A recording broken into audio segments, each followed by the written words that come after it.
Hey everybody, this is Rydo and we're back to another live stream of Shadowverse. Today is Wednesday, October 14th. There is about 10 hours left of Amazon Prime Day. There's not really a lot of sales going on. I got a few things. It did come to me as a realization that maybe my raid array, which has been not properly working and showing errors for at least 2 years now, if not closer to 4 or 5. Maybe it wasn't the hard drives that were failing, which there's still a decent chance that the hard drives are failing, they're old. But perhaps it is the connector card, the RAID card, although it's not really a RAID card, and maybe at a certain point, spending $500 on a single RAID card is the smarter move than spending $50 on a SATA 3 card that gives you a bunch of ports and then has the computer itself handle everything. ZFS in particular seems to not really want you to use RAID cards, and I think in general going forward not using RAID cards is the right move. Let's re-roll this, even though it's a decent chance that's going to just turn into something worse.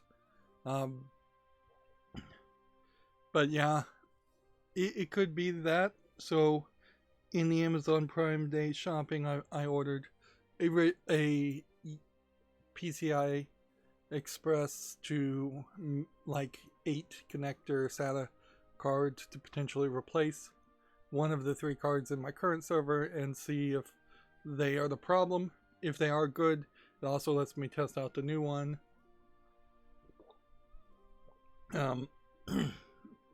So mostly for the accountability section, I managed to get around to uploading just 3 things, and then I've been spending the rest of the time messing with this. Let's see, I guess we need Swordcraft or Shadowcraft victories on top of Portalcraft and Forestcraft victories.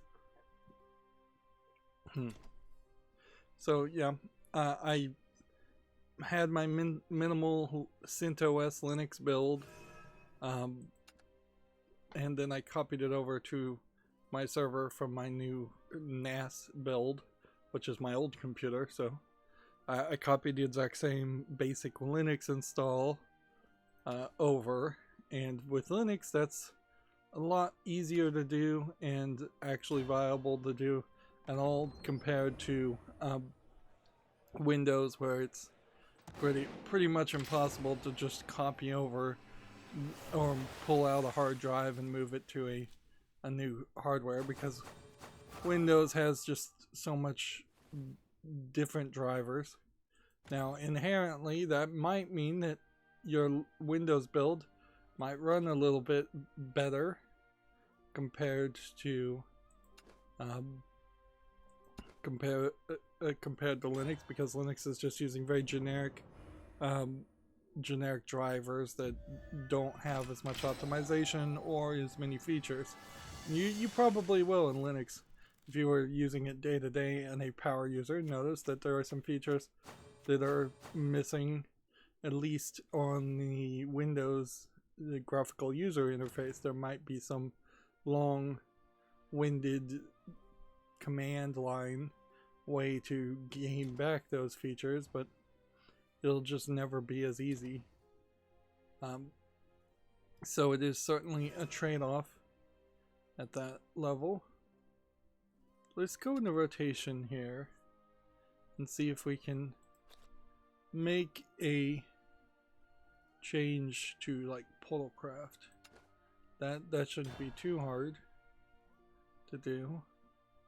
Just take out that one card and that card, and then let's look at what this is all about. I see. Get rid of these, those aren't any good. See, puppets. Yeah, this is a puppet deck. Okay. So if we look at the new cards only, and then we type in the word puppet. Do we even have any new puppet cards? This one, which is put puppets in your hand. And if we created cards, same thing. So there is no puppet cards. So then it just comes down to what specific cards would we want to add. That probably doesn't have anything to do. That might work.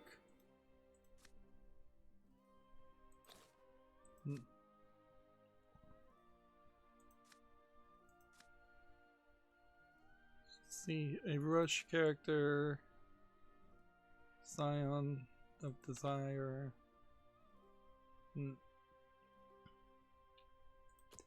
Probably wouldn't work there. Artifact cards, not what we're focusing in on this one.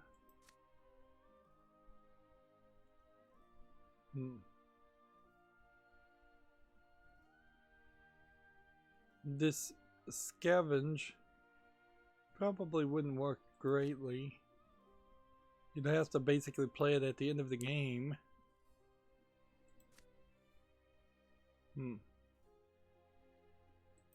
Damage from effects going down to 0 is not as useful. Those are mechanical designs.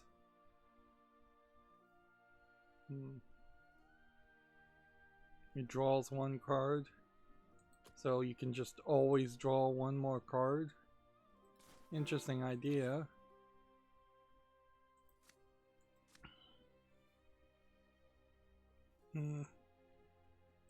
One of those might not be bad.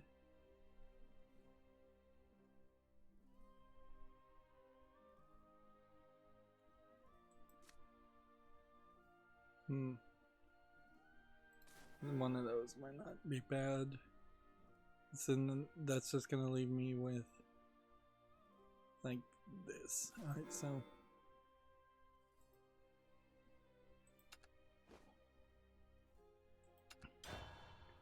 yeah, not much of a difference there, and doing work around that idea implies that the idea of having a puppet deck actually works in the first place in rotation, which we're not sure that it really does.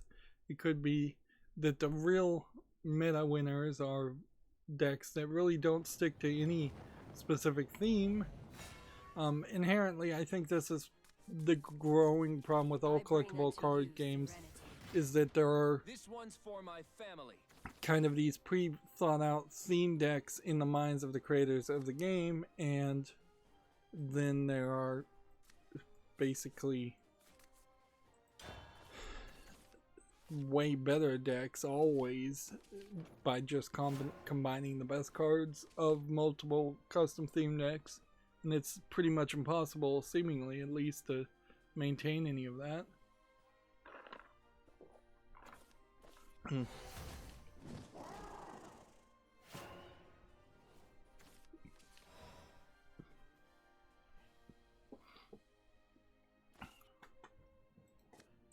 As well play this.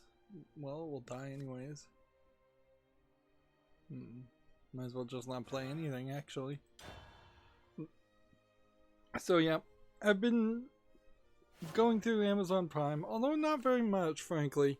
The Amazon Prime days over the past years have been pretty awful about their lightning deals, and then the lightning deals are pretty much the only thing that is relatively a good deal. Like, if I was gonna generically say what the good deal from Prime Day this day is that there are some Rokus on sale, and that's it. And it's like the old versions of it's like a year or two old versions of Rokus even, so you have to also take that into consideration. But everything else are things that you probably already have, unless you're just like newlyweds and you just got married. And frankly, if you're newlyweds and you just got married, you probably don't have money to be spending on Prime Day sales. So I am saving like $5 here, $2 here, things that I was going to buy anyways, or had a good chance that I was going to buy anyways. I had a bunch of things in my shopping cart in the hopes that maybe they do something like, we'll fulfill your shopping cart and give you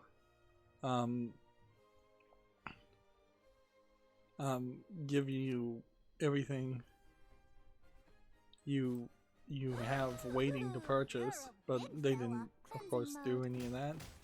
At least I didn't hear of them doing anything like that. But there were 2 items certainly that were fairly unique and were on sale.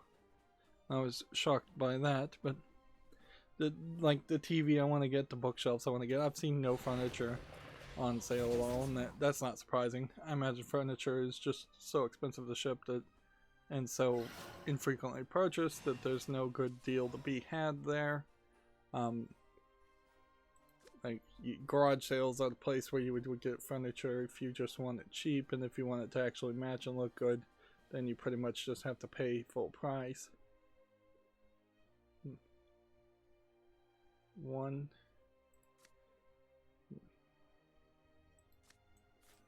Now, let's have a look-see.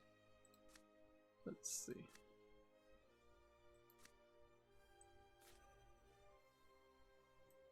This town eats good folk for breakfast. Begin. I ain't dead yet. Hands up. So yeah, there really hasn't been a lot of sales, and I haven't really been looking at it too much. My insomnia certainly helps with that, but there's just entire, probably you're talking 100 pages, 50 pages down before you can get even 3 hours ahead at looking at upcoming lightning deals to put them on the watch list to be notified when they go on sale again. There's just a ton of garbage. Unless you want to go through each category to sort it through, you just have to go through everything, and that really only gives me an hour. So the whole process really has been probably 4 times over the course of the 48-hour sales. I've looked, I've seen an hour or 2 ahead, I've seen, well, maybe this, maybe that. A lot of things are still fairly expensive to the point where it would not be reasonable to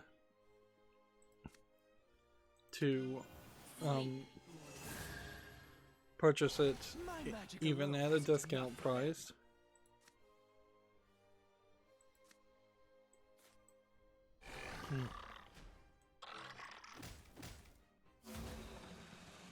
So that's another thing to consider.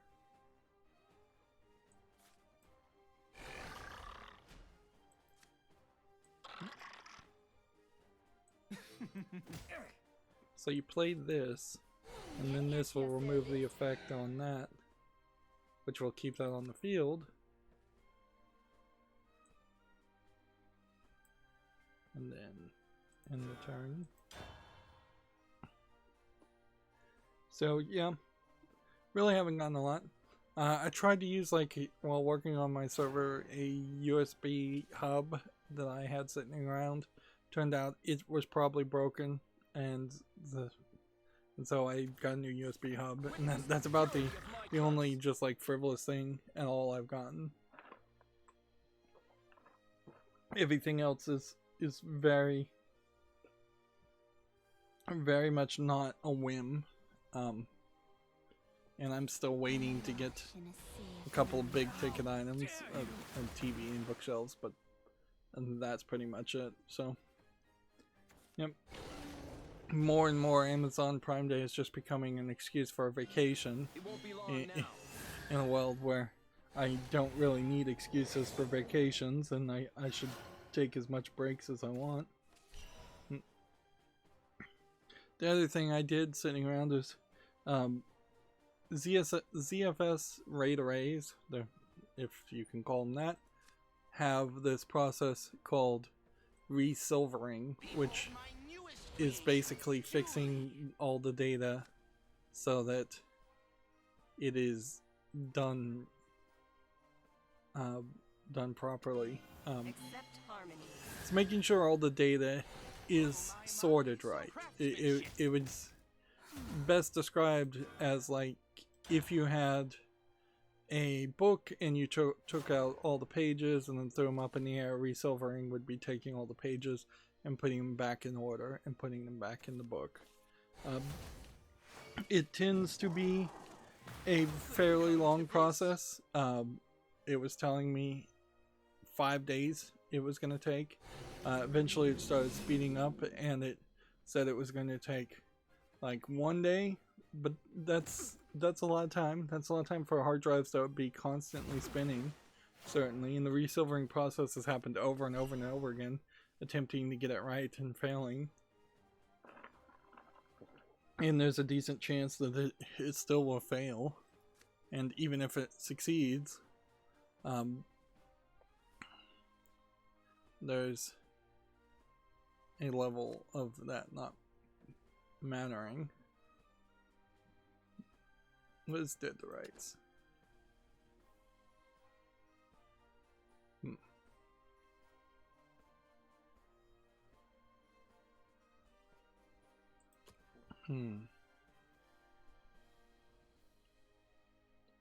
Well, how can we do this?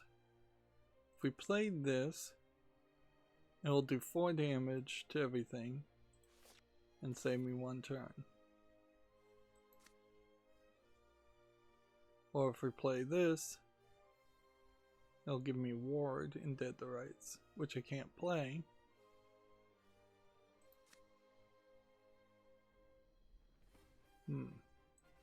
So I think this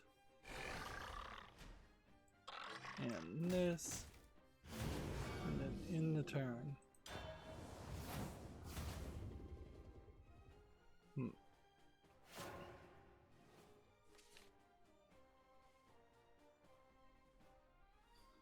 Now, next turn, if I play this, I could potentially play dead to rights to him, and then start reducing his play points. Every turn, he'll lose a play point. You will atone for wasting my time.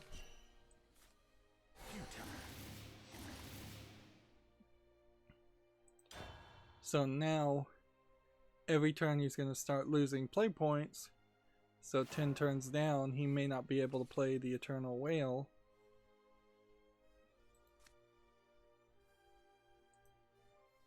And then I didn't know it was going to bring this into the field.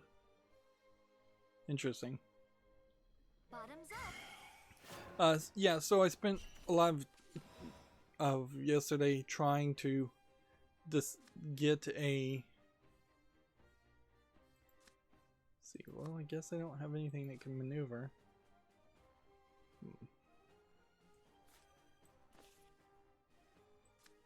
Storm.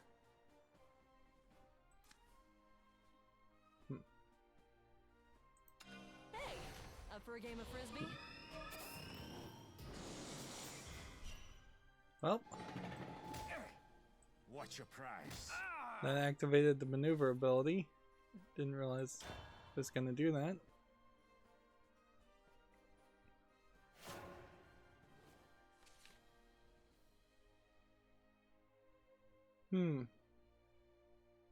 Why is he not losing play points? Here comes the tidal wave.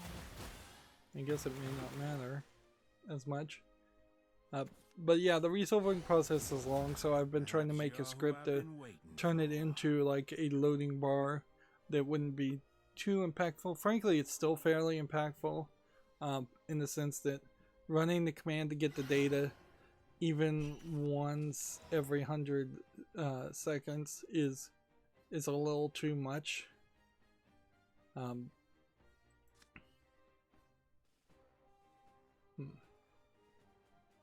Okay. We'll do this. And then we'll do this. Flames to the fire. You're a solid fighter. That was a really good outcome. I don't know if I got really lucky there, or if I just played fairly well there, but Sleep enveloped in serenity. that was we exhausted all his cards, we exhausted all his abilities, and we defeated an Eternal Whale, which the Eternal Whales in themselves have been a hassle.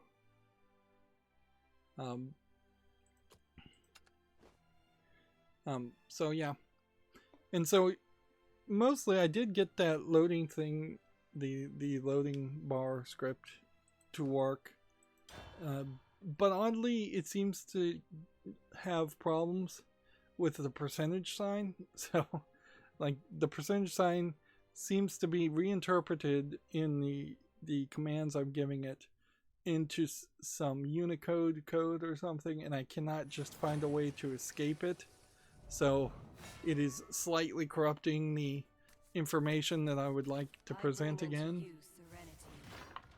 Is fighting and despair all you know? But I don't really, I mean, it's a minor little bug, but it's an annoying bug too, because you know people are gonna notice, and probably the command to get the information, there probably is some kind of internal command that is just not known to get the percentage done. And I'm not 100% sure I did the math right, because it's trying to find the number of characters on your screen and fit it into that. So instead of each dot representing 1 out of 100, it really should be each dot represents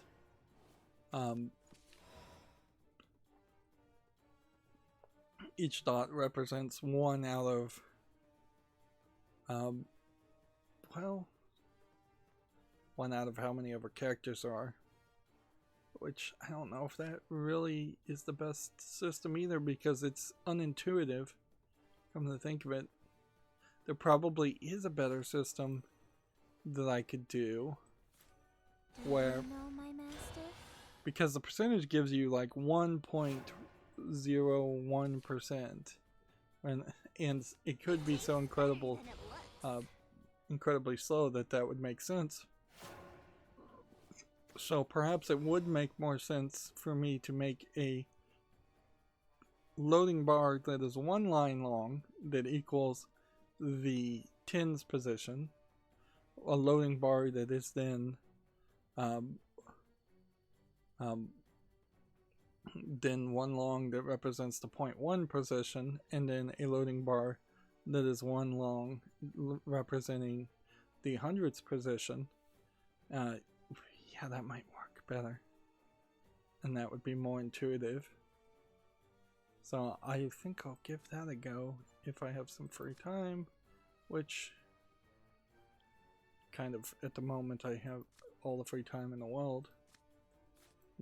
Welcome to the city of hopes and dreams. And at the core of it, it still wouldn't really address that glitch, but that's all it really, that doesn't really matter. It's actually a very simple script. It's just a matter of testing and getting everything polished, and then I'm gonna try and upload it in once finished, or close enough finished.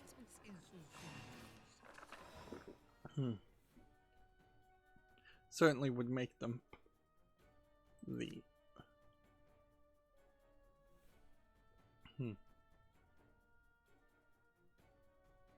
summon a puppet, then destroy random enemy followers. Okay.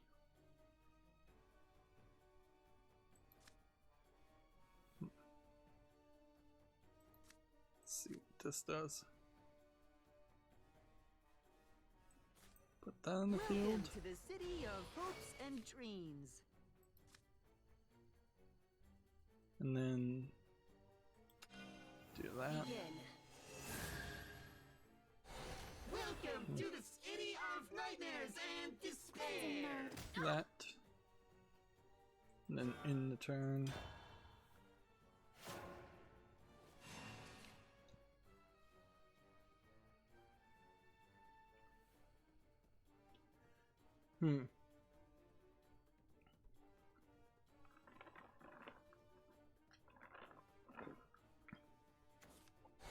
But yeah, as long as my two computers are sitting there waiting for the old RAID array to get ready and copy the data over and eventually destroy the old array in favor of building a new one, there's not a lot I can do with that setup.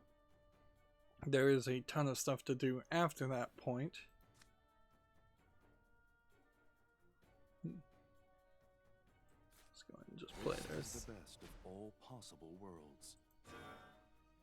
Begin. After that point, then there's a lot of work. There's a lot of rebuilding, a lot of just kind of starting over from scratch.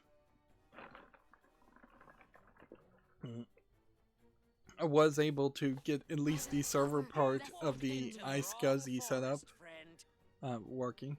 I don't know why I'm talking about all this instead of video games, but there frankly hasn't been any video game news once again. But the iSCSI was the idea of just sharing hard drives as hard drives, not as like files like you would do Windows sharing to another computer. This allows my old computer to basically only focus its RAM and CPU on giving access to its mini hard drives to my newer computer, which then it will treat each of those hard drives as an individual hard drive as part of a bigger RAID array. In a thought at some point that I might end up with four 8-drive servers that are all connecting to just one that just puts in a ridiculous amount of drives. It really makes me wonder how like the Storinator does it, where they have 100 hard drives in their setups, that they have to be using some level of hardware RAID array to get all that to work. That was unnecessary to have played one of those.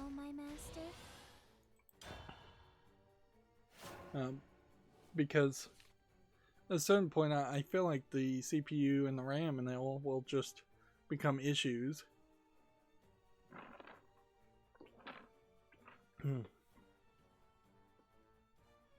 But then again, the Storinator is like a minimum $4,000 setup, which arguably, maybe over time, I have spent that much on my server just by putting things that were once used in PCs otherwise all together. There's also a Dexter limited time reboot apparently happening, which doesn't have anything to do with video games, but it's certainly questionable. Like, I really have to wonder the point of things like that, because I just don't feel like Dexter Dexter really needs to come back. It ended. I would also say Dexter was probably is one of these shows that is entertaining for the first view, but going back and watching all of it really doesn't make a lot of sense. And if you were to recommend it to somebody else, there's a very slow wind up for Dexter, and then there's probably a heavily annotated version of Dexter that you could watch. The idea of following a person who is a serial killer at night and a crime scenes investigator during the day, with the like early 90s HBO aesthetic too.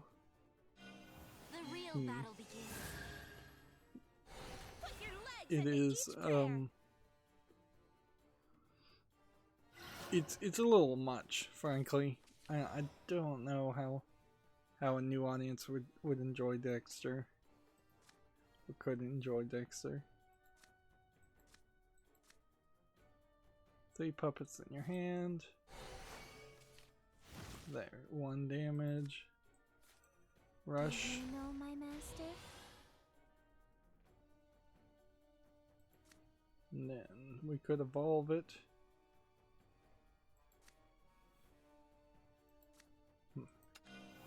Sleep. If you're my master, cleansing mode. And that concludes today's 1, sermon. 2, 3. Draw.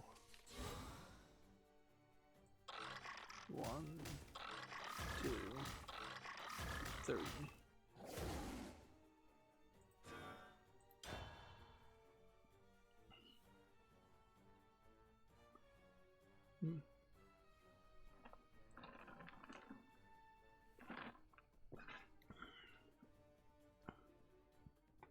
Alright, let's start talking about actual video game stuff. Let's see.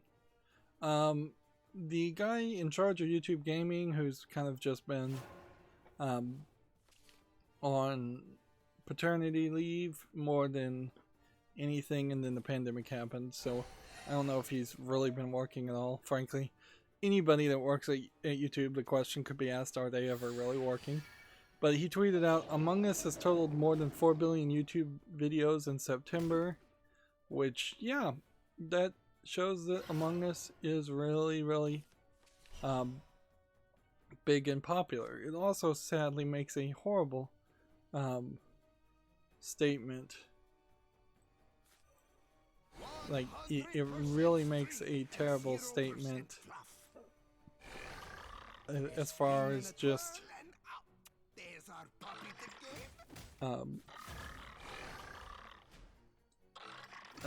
the level of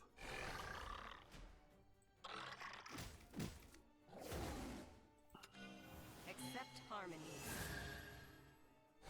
what am I trying to say? Yeah, it's really a statement on like the level of flippantness, unfortunately, that exists around YouTube video game content consumers, that they can go back and just because there's some, I assume PewDiePie or somebody like PewDiePie,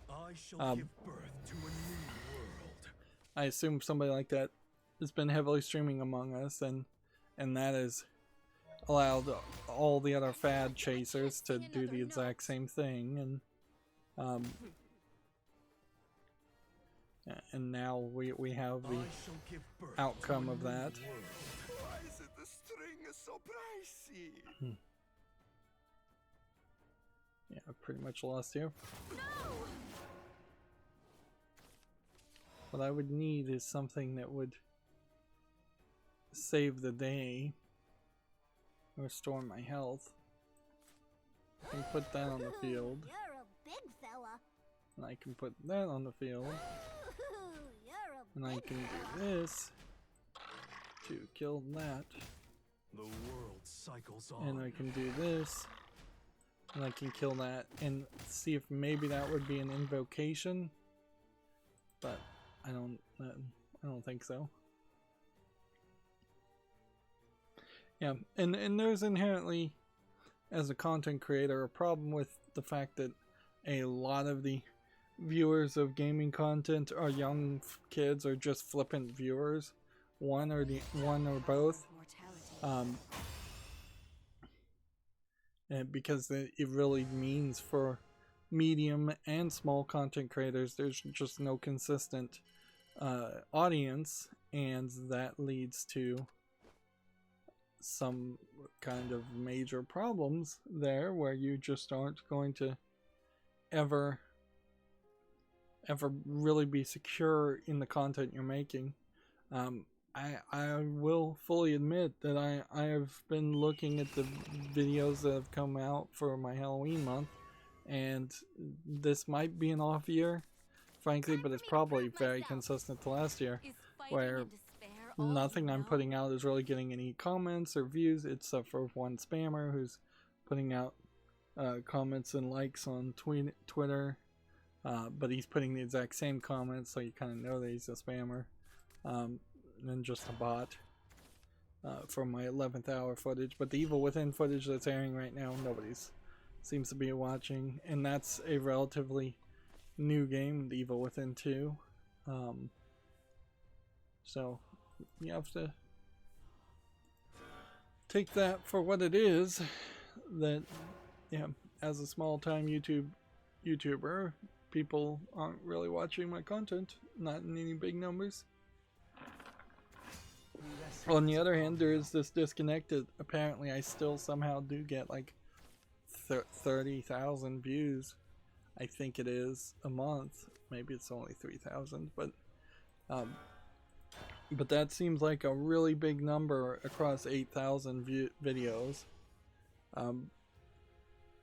And I don't know how many of those are just Lego Batman views, where it's not really where I want to be. It's just the only successful Lego Batman streamer, or only as only successful as a Lego Batman streamer.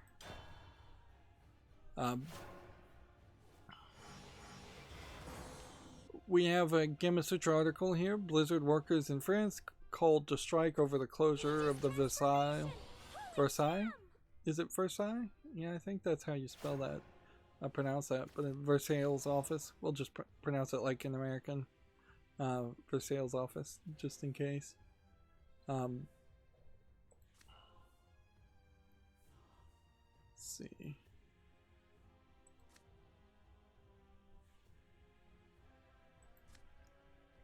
Summon a Hornet Warrior. Summon a Dudefield Steed. Just hope that lasts one turn.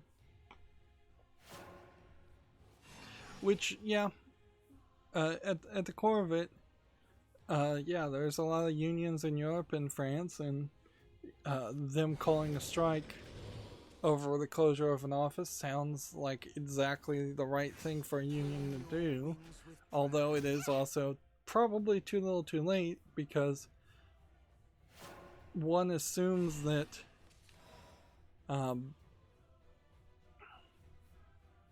one assumes that there aren't a ton of Blizzard offices in France or Europe, so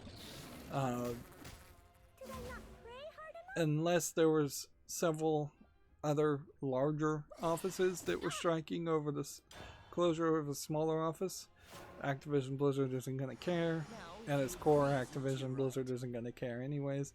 If this is the people that are being laid off, striking, well, in France, the laws and protections there might be a little bit better.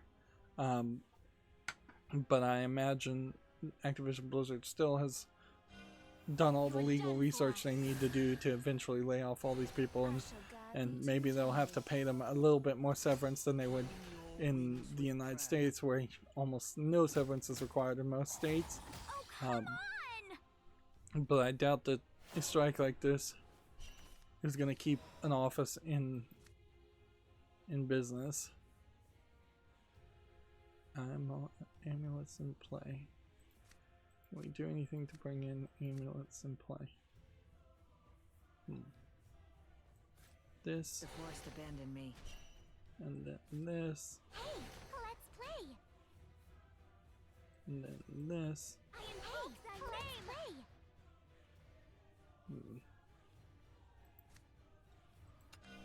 You're done for. I should have evolved this first and then attacked this. Just don't. Do come again. Then I would have randomly done 3 damage to that character, but whatever.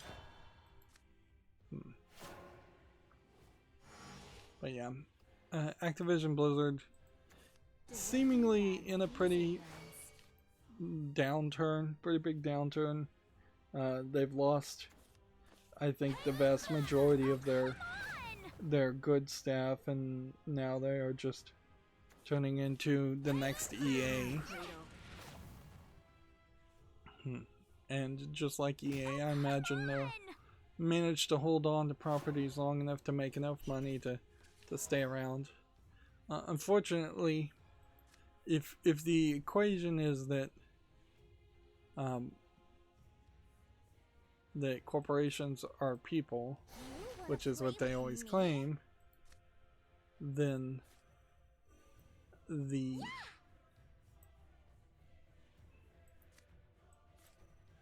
part around that would be that there's what? Random follower. Oh, these cards are, this card is terrible.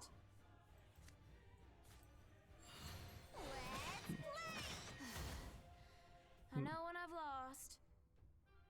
Yeah. These are bad cards. I need to change that. Yeah, there's no equivalent for a corporation to trip and fall over and have a heart attack or stroke or just randomly die. And at a certain point, all societies are built around the idea of their citizens eventually dying and decaying. Like, a society does not work if people are immortal and they're having kids and the population is just constantly growing. In fact, I don't think a society would work even if people were immortal and they just didn't have kids, because there would just be this constant buildup of history. This is effectively what we are seeing with things like Twitter, where people who have been on Twitter and Facebook and services like that are getting called out for things they did when they were much younger, and now there's just a inherent lack of forgiveness or forgetting of young people saying things they don't even agree with anymore. I just gotta break stuff, right? No! So yeah, if you were to really embrace the corporations are people garbage as a concept, then there needs to be some kind of randomization that just shoots people, shoots corporations and has them have heart attacks, and just like, your number came up and you're bankrupt now. Like, we're gonna liquidate all your assets and give it all to your inheritors, your employees, your shareholders, just in a random movement. And there's very little logic that could be explained around an idea like that really wouldn't play amongst most people. From the apocalypse to come. But it does certainly allow businesses to exist forever. And I imagine we will see the same thing with like Disney, even though Disney is like hemorrhaging money and may shut down some of its may eventually, I've heard no actual rumor of this happening, but I wouldn't be surprised if they eventually shut down a lot of their rides in their park and some of their parks. But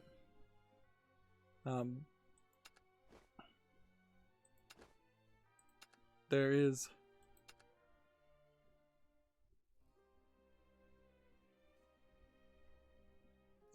there's really little chance that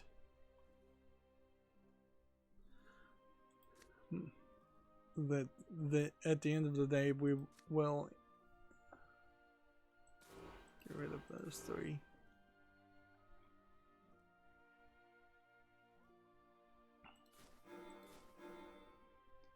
Yeah, there's very little chance at the end of the day that Disney won't still exist. Man.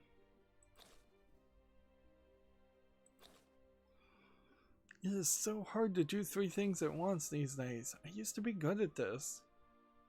At least I used to think I was good at this, but now every time I stream, I'm like, man, did I not sleep enough, or am I just developing adult ADHD at this point? It's just like really easy to lose this thought pattern and stutter, and I probably was always doing this, and frankly, maybe I was just so incredibly zoned out at the beginning of my streams. Yeah, back when I was doing like Binding of Isaac episodes, that was probably a lot more of me going silent. Probably a lot of me just rambling and talking about whatever I want to talk about. Time for me to prove myself. And perhaps now that I'm trying to Father, think about things more and be more structured, that's where I'm dropping the ball. But maybe I'm just getting old, too.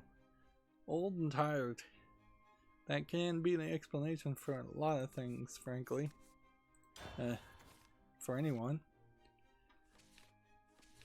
Anyways, moving on, Dark Souls Nightfall has been announced as a fan-made sequel. We'll see if it gets DMCA'd. Almost certainly it would be. I don't know really why you need more Dark Souls. I don't know what the core conceit of Dark Souls is that's better than, say, making another Demon Souls, or making another Bloodborne, or just making the next game in those types of games. Particularly when you know that there's a lot of other games out there that have tried to copy that and to some level of success. Maybe not a huge level of success, but some level. Here we have a game on Steam called Brunswick Pro Billiards. It's been a long time since we've seen a billiards game. This one doesn't seem like it has the best of visuals on it. And honestly, I think I've seen some better ones. At a certain level, too, there's just no desire to buy more than one billiards game, considering how I didn't really ever play the first billiards game. So this is $17.99.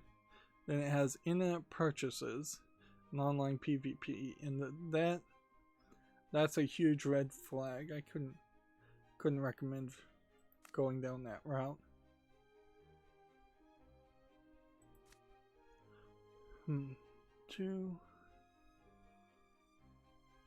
Let's see. What do we have here? Do this. I just want to fill the emptiness. And this. they're picking on me. And then this. Hey, let's play. And then in the turn. Probably should get rid of this one too. It's not a terrible card, but its two options are a little weird. You really don't need to spend 1 mana to summon a Dutiful Steed. And you really don't want to wait till the 6th turn to destroy all the enemy followers. The uncharted desert awaits.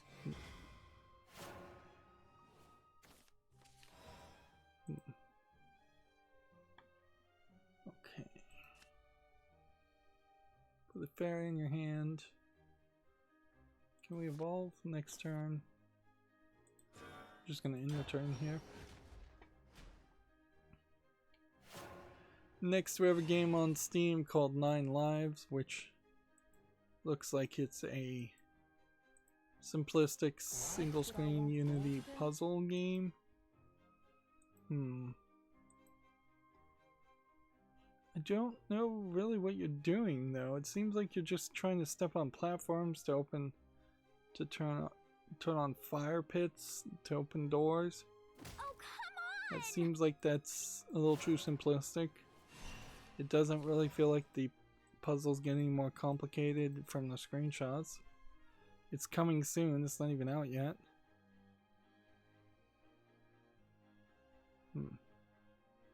Oh, you stand on the fire and then that makes a fire version of you. And so then you have multiple lives.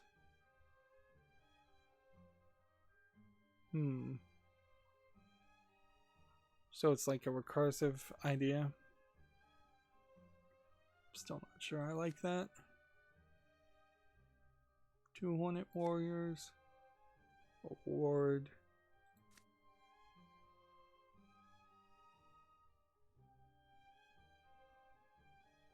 +2/+2 in rush.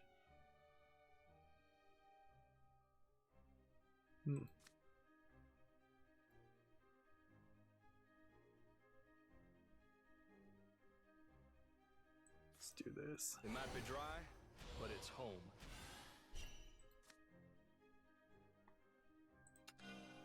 You're done for.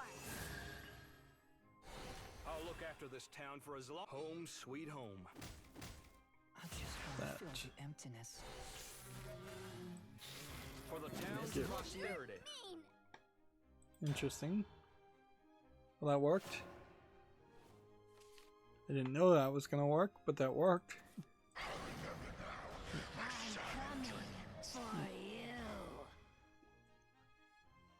Now we've got a bunch of ghosts. Gold Rush Ghost. What does this do? Randomly activate one of the effects. Same effect will not activate twice.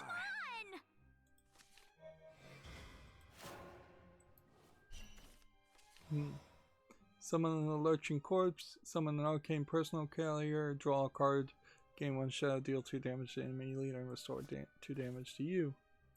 Okay. Don't want to do that. This is the right move.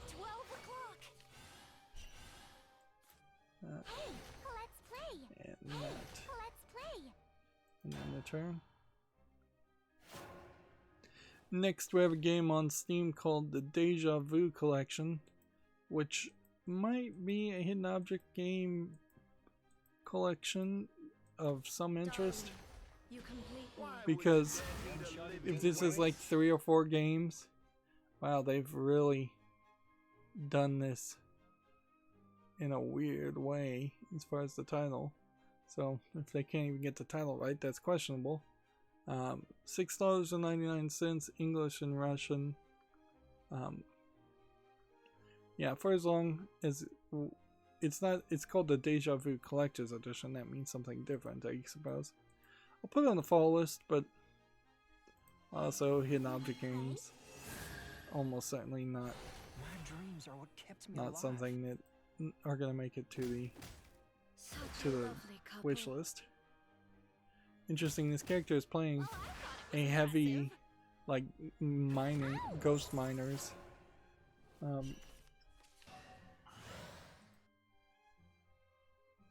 Strategy.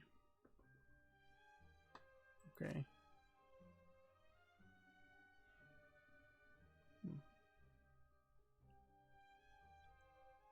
What do we want to do? I shall give birth to a new world.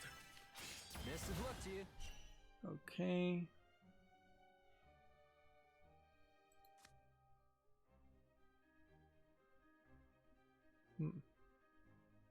Summon a fairy.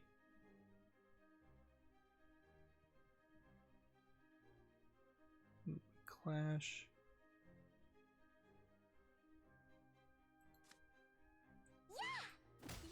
Do this.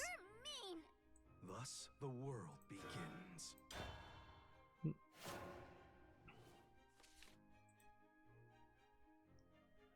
Game of Sutra has an article here. My Games has bought a minority stake in the hyper-casual studio Mambo Games. Haven't heard of either one of them. World cycles on. My Games is the video games arm of the Russian company Mail.ru, so that sounds like we're potentially gonna get a bunch of low-effort Russian games. No, literally. I'll show you. Looks like you've got another spirit. Well, I thought it was impressive.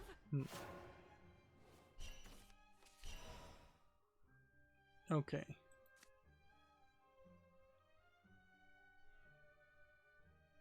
Hornets.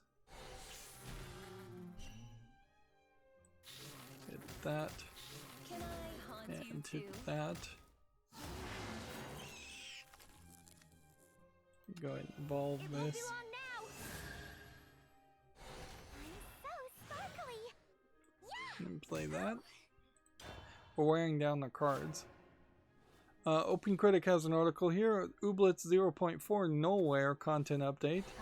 So Ooblets is kind of the online Pokemon clone, 3D Pokemon clone that they're still working on. Version 0.4 should make that fairly obvious. You're strong.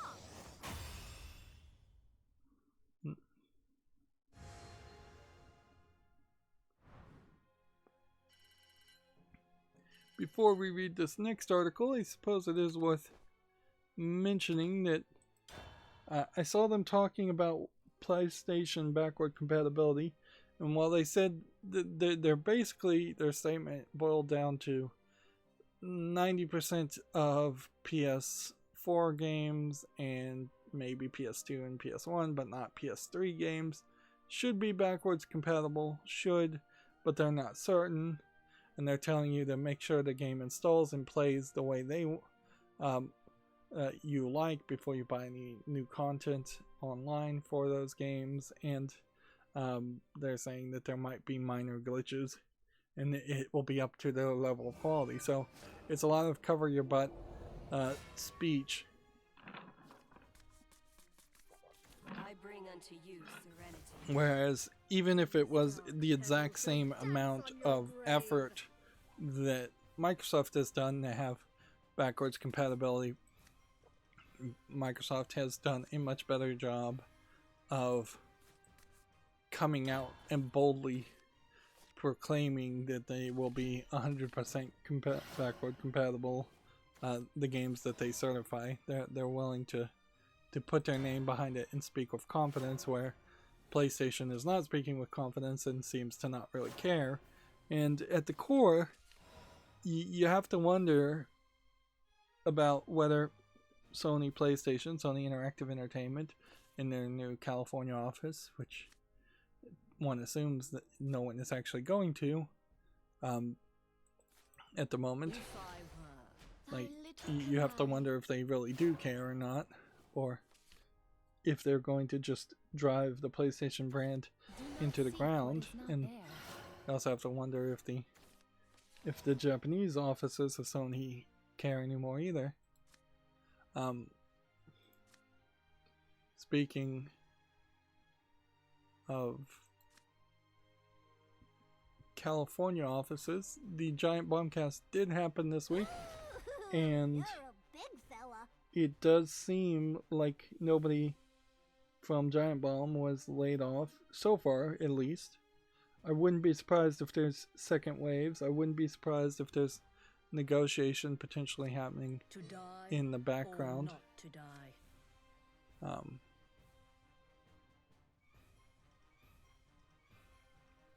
To die or not to die. So, yeah. I guess all you can really say is, at the moment, it seems like they're safe. But I also wouldn't be surprised if the Bombcast and the people on the West Coast are all safe, and then we find out that all the people on the East Coast have actually been laid off.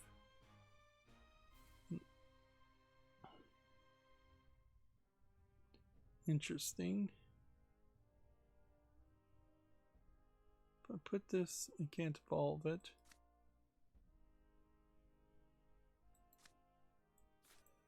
Biceps will usher in a new age.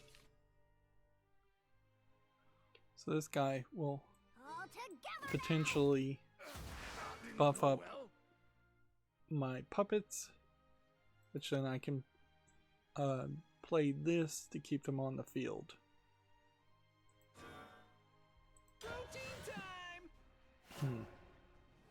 Moving on to the next story, TechRaptor has this article. The PlayStation 4 error WS37505 has broken online functionality.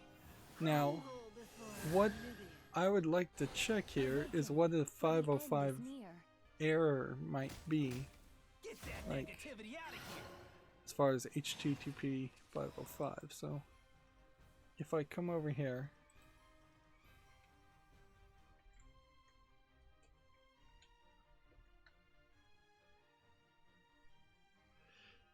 .505 as far as HTTP would be HTTP version not supported as an error.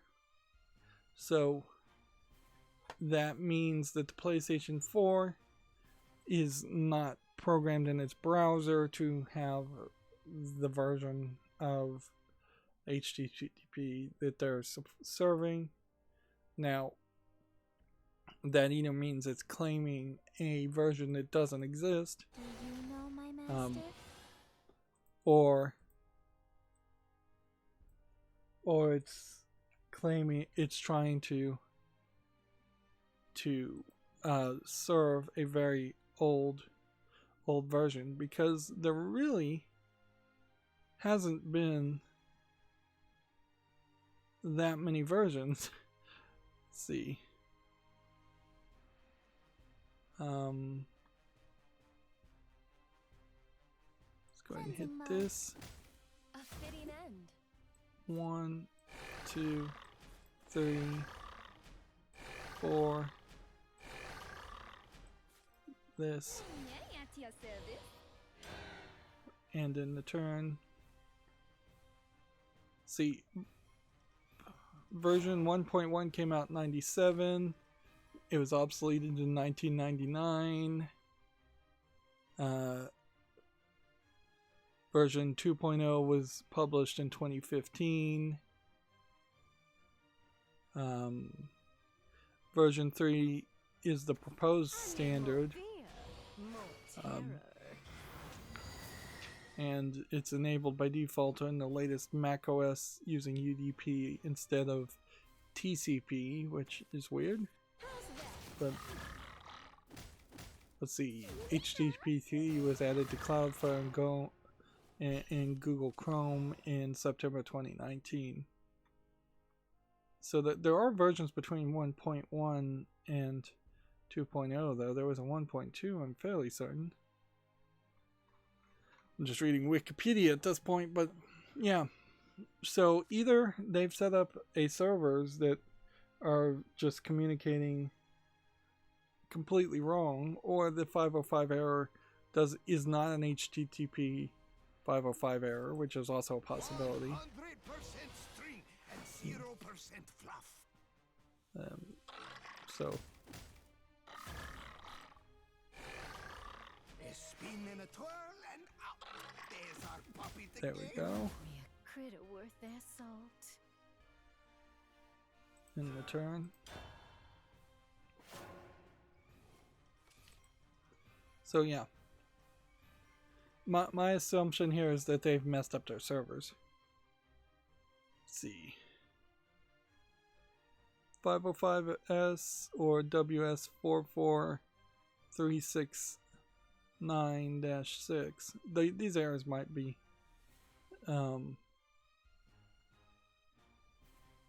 might have nothing to do with a 505 error, though.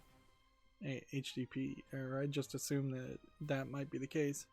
But you can't see friends online. Friends list disappear entirely. Party chat is not working due to partial controls. Due to parental controls. Sorry. So yeah, that's a big mess. There's no reason that should have been allowed to be released in that state. And it just once again seems to be that there's a lack of care as far as making sure your online works, and that's a fairly consistent problem that's existed with Why is it the string is so pricey?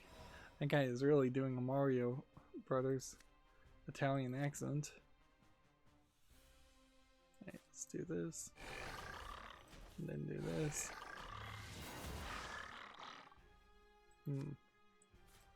If I were Do this. Canary. See, I wish I could keep a running count of how many allied people have been in my hands and how many allied followers have died. Moving on, Gamatsu has an article here. Transient for PC launches October 28th. Transient is kind of a big word. You don't use it very often. It'll launch on Steam. See if we can kind of get a general idea of what this game is. War is the most sacred act. This Transient, kind of like an attempt at a Deus Ex type game, Cyberpunk type game. Is it a horror game? Is it the newest horror game from the people who made? It might be. It may not be so much a horror game as a investigation game, but yeah. All right.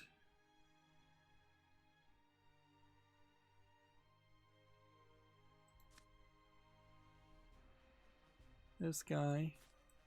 Biceps will usher in a new age. And then evolve. Begin. Abs more cut than dying sword. And then this. Do you know my master? Time to get And cut. this. Time to retreat.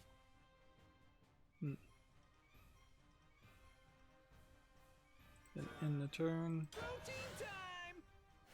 And buff all those characters up.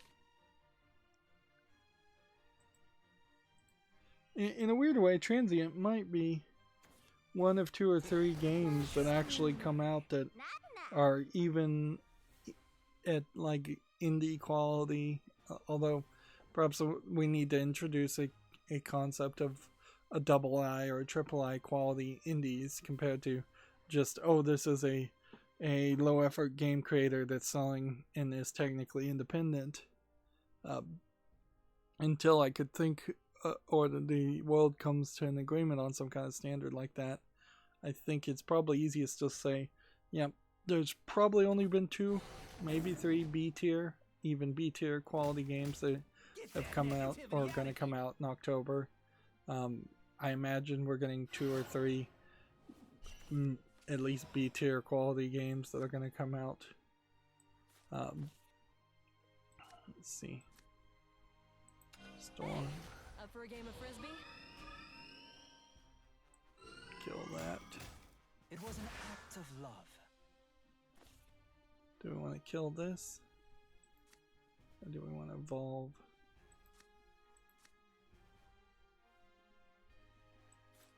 Activating system interface subroutine.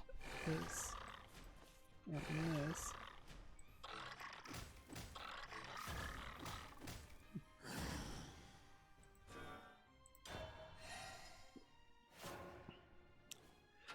TechRaptor has a review here for Onichambra Origin, which is the cowboy hat wearing, feather boa wearing, bikini clad samurai girl with who kills zombies.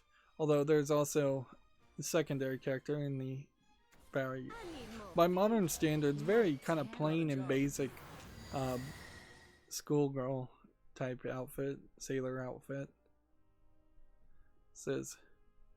Says combat is much better this go around, which is interesting because that has been kind of the problem, is that Onichambra did look interesting as a kind of hack and slash game, but then probably didn't play that well, and it's been only one other Onichambra game is on PC, so you would have to revert back to probably PlayStation to play the other versions. You will atone for You can see wasting my TechRaptor here time. says, gives us 6.5. Onichambra Origin isn't a great game, but it has much more fun combat and smooth visuals than the previous entries in the series. Pros are fast-paced action, improved visuals, combat is actually fun, and unique boss fights. Cons are repetitive gameplay and it's still outdated. So, I would be willing to give TechRaptor writers the benefit of the doubt and not just immediately jump to an assumption that they just don't like it because it's gore and it's violence and it's just dumb fun with bikinis. And I would be willing also to believe that the dumb fun with bikini girls concept probably does Usher in a new age. open up. Let's see. Something has to cost at least 5 play points for this to work. Sleep. Abs more cut than dying sword. Time So. to get cut. For that. And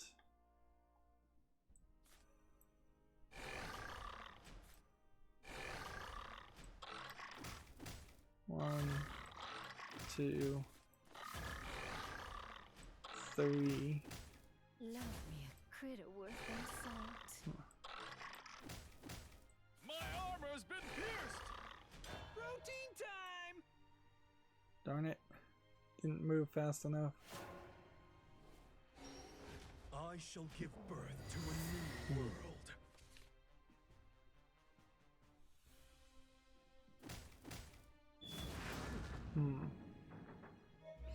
Well, I just lost there. Perhaps But we're still not doing terrible. Armor's been pierced.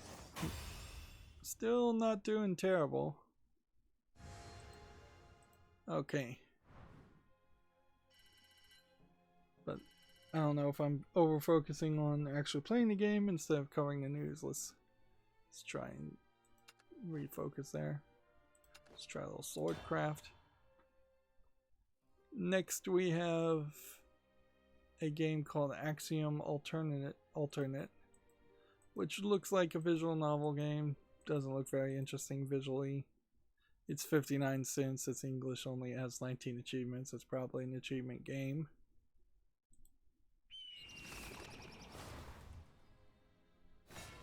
This is an interesting listing we have here. Golden Axe, a canceled prototype. Golden Axed AXED is a single level of a Golden Axe game that was canceled. It's going to be available apparently only for one day on October 11th. And there's no, on October 18th. It's already past October 11th. So this might be free, but then also it kind of makes no sense that it be released for free on that one day, and that's the only day you could ever have it. It's also weird that even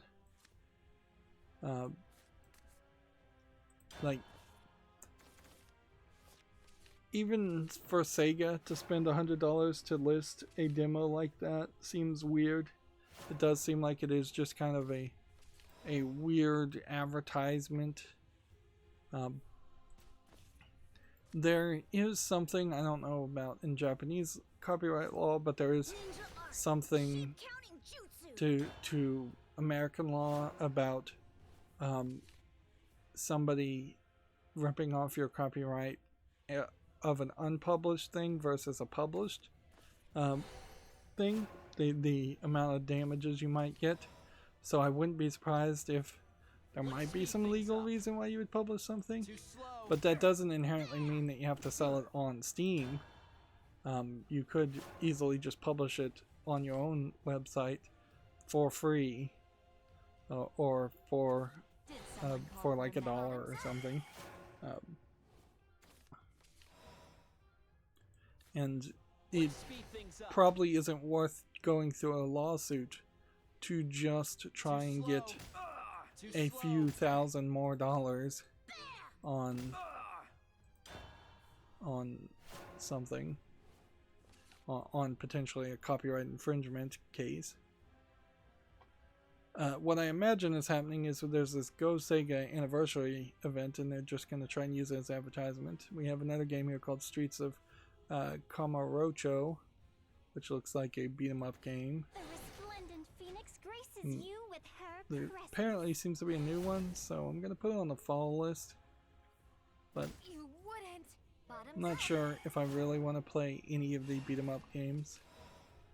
So, let's see what they really have got. They've got some Total War games. They've got some other kinds of games. Sonic the Hedgehog right now is free to play.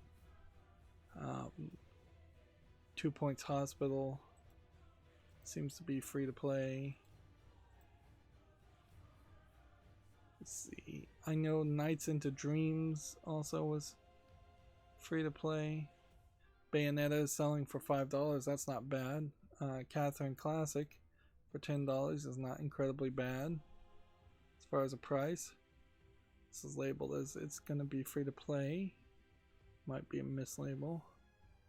I do own a decent amount of Sonic games. They're not particularly great ever, but +1 the Allied Officer. Your mission is to come back alive. You're done for. Watch your surroundings. Don't fall Let's out of go line. ahead and kill that. Too slow. Attack. Too slow. Attack. And attack. Let's see. Some of these, like Sonic Forces, probably still not worth it. Yakuza 0 for like $5 is probably a great deal. Super Monkey Ball. I didn't really know there was a Super Monkey Ball on Steam. Let's see. Endless Legend Empire Edition doesn't look interesting. Vanquish for $5, probably worth it. I'm not sure I really want to play the Shenmue games at this point. Here's Golden Axe. But yeah. Sega has its offerings, and they're not going to drastically change their offerings anytime soon. If anything, Sega has really dropped the ball as far as maintaining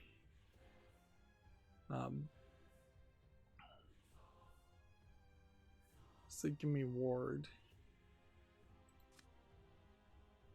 This would do something else. Well, Our melody will bring courage to all. and then It won't be long now. evolve I've got 8 Don't transformations fall out up of my line. this and this.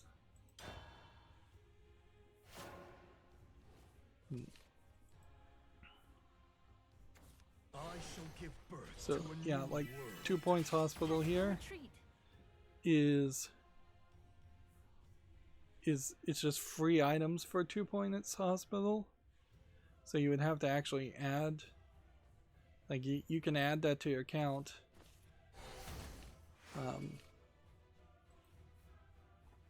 See, what do? You just go, yes, I have that installed. Be gone. But I wouldn't be surprised if even the promotional stuff requires you to own the game. Our melody will never fade. And then, like Sonic the Hedgehog 2, I already own as part of this Sega Mega Drive and Genesis Classic thing. So that's like, there's only still one consistent way in which you actually interact with the old Sega Genesis Master Drive content. Let's see. This, and this, The world cycles on. and then what I want to do is Die, cretin. this one, Oops, wrong and then that one, That's enough. Loyalty is ironclad. and then in the turn. Loyalty is ironclad. Yeah. Catherine Classic has been lower historically. It's been at $6.79 on the 11th of February at 68% discounted, where it's only 50% discounted. So they're not even really giving a major discount there, even though it's an older game. My armor's been pierced. Whereas Yakuza 0 has been at $4.99 on March, but it's $4.99 now, so it wouldn't be a terrible deal to get Yakuza 0. Although maybe 0 doesn't matter as much as maybe you just jump to Kiwami, and maybe Kiwami makes it less realistic. And honestly, I'm not sure I can fully get around the idea of doing a Yakuza series anyways. Let's see, 1, 2, 3, Steel yourself. kill that. Die, cretin. That's enough. Loyalty is ironclad. Yeah. That's enough. Loyalty is ironclad. And then Super Monkey Ball Banana Blitz here is mixed reviewed, so it's not even selling particularly well. And it probably just does not play well in PC. People are unhappy about Super Monkey Ball 1. And 1 and 2.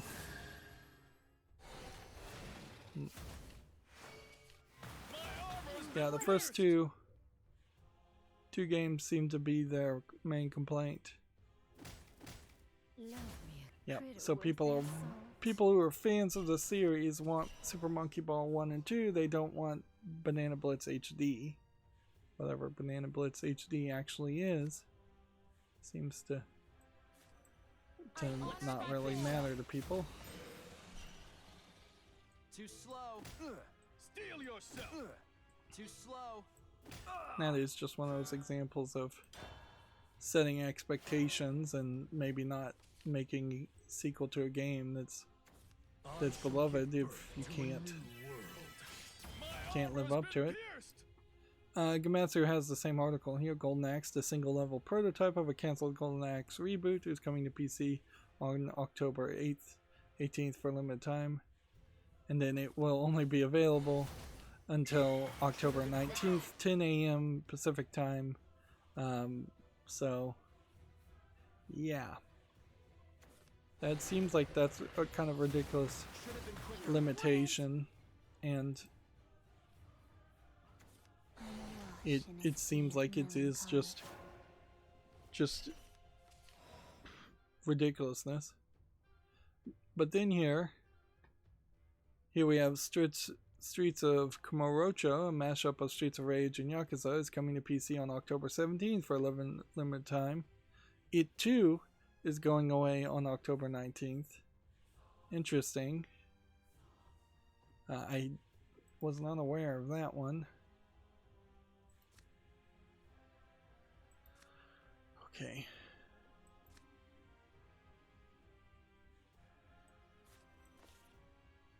Let's do this. I always enter with a wink. No one is cuter than me. And then this. The uncharted desert awaits.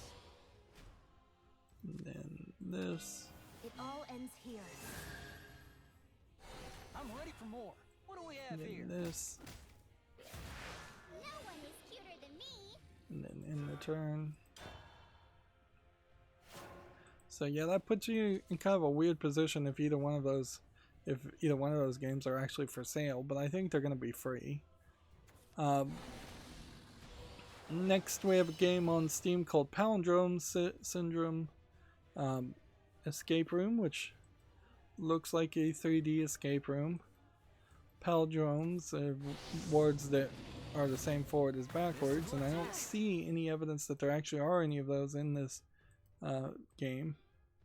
And it does seem like it's just a collection of puzzle games for $6.99. English full audio and a bunch of other languages. It looks good enough that it deserves a follow, at least. There may be no real reason to go any further than that, but let's do this. I shall give birth to a new world. The world cycles on. No one is cuter than me. Okay. 2 damage. My legacy is written in blood.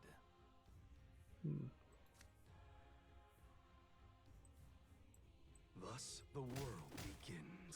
No one is cuter than me.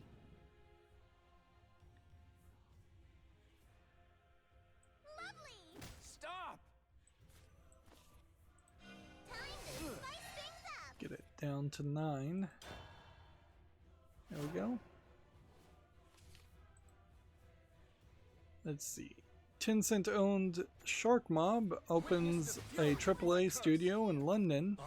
So perhaps Tencent is trying to expand its UK library of companies they own.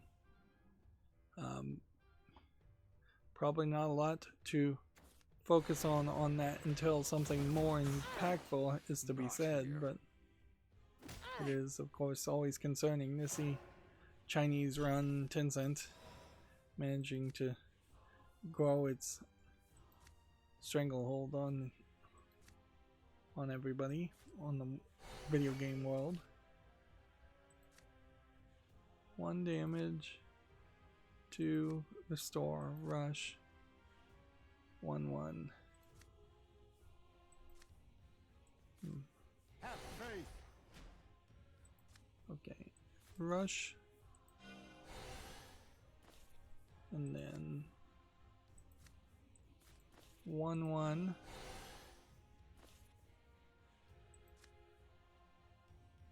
Just as planned. Play that, The world cycles on. and then do that.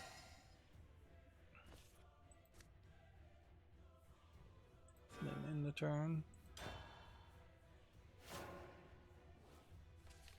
This grand acquisition that gives you all these spells would be really, really useful in a runecraft deck where you're just trying to cast spells all over the place. But it would have to be a runecraft deck designed specifically to also last a very, very long time. Right to the end. I don't know what the missions really are, so I'm going to go back to Portalcraft. Next we have a game on Steam here called Vigil. The Longest Night. Which just does look like it is a nicely visually polished, gory, horrific Metroidvania game it's being tagged as. RPG. Yeah. Kind of feels like a Castlevania game, certainly. It's 1979 English and a bunch of other languages. It actually looks like a real game, so I'm going to put it on the follow list. You also see that it has a positive rating, which for a just released game or just out of early access game, even, that is a good sign. Next we have a game on Steam called Rum Ram, which seems to be one of these player versus player Mario Party type minigame collections, which we see a lot of these. $7.99, online PvP only. There's no way I'd ever play that. And your experience is going to drastically be different just based on who you're playing against. Let's see. Next we have a game on Steam called Turn, One-Way Trip.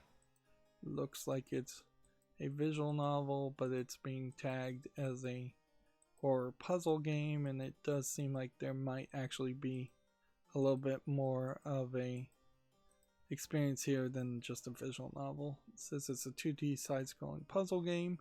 It's $10.79, bunch of languages. Yeah, it deserves to be on the follow list. Although the graphics, these could be pre-bought characters, and the actual background gameplay characters don't look amazing, and so there's a lot of opportunity for it to not be that interesting. If I were Thy little canary. That's where the reviews really come into play. Gamma Sutra has a blog here. 10 mg or milligrams, maybe, invading Steam with microgames to make a point. Maybe that means 10-minute games, which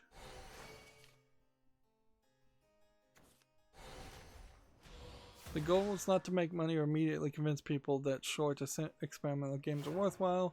It would be great if that happened, but 10 minigames is primarily about shifting the overtone window of game length discussion, which inherently that just turns me off from reading any more of this article, because it really is just like, oh yeah, I think I'm an intellectual, so I'm going to put 10-minute games on Steam and probably charge way too much, and then say, I'm doing it to make a political statement. Aren't I so good? Aren't I so special? And yeah, I'm just not willing to buy what they're selling, frankly. welcome to the city of hopes and dreams. To die This, or not to die. and then do that.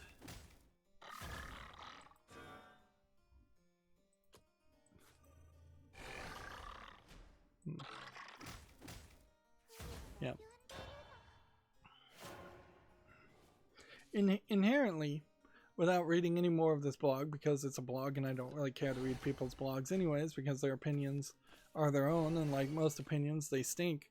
But inherently, the argument here is that games should cost more money and give you less time of entertainment. And there's just not a way to quantify that.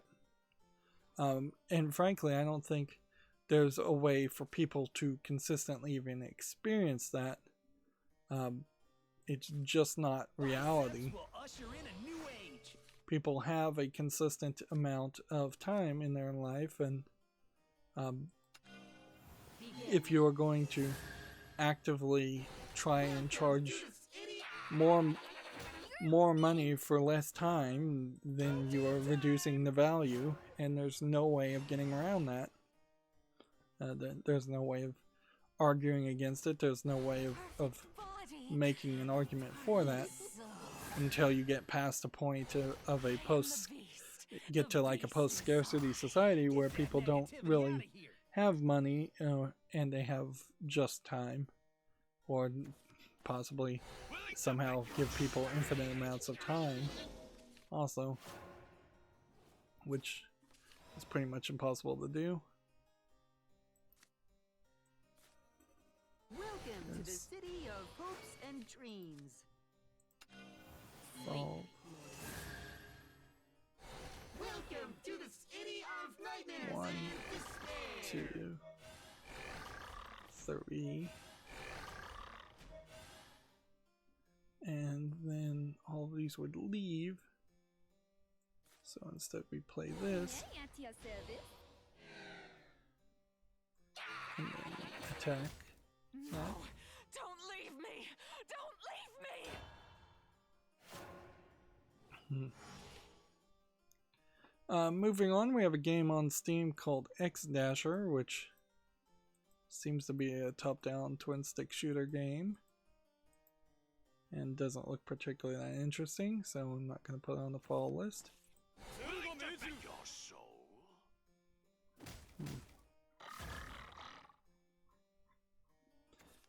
Check Raptor's review for a game called Werewolf the Apocalypse Heart of the Forest, which looks like a video game, but it looks like it's a text-based video game if I was to guess.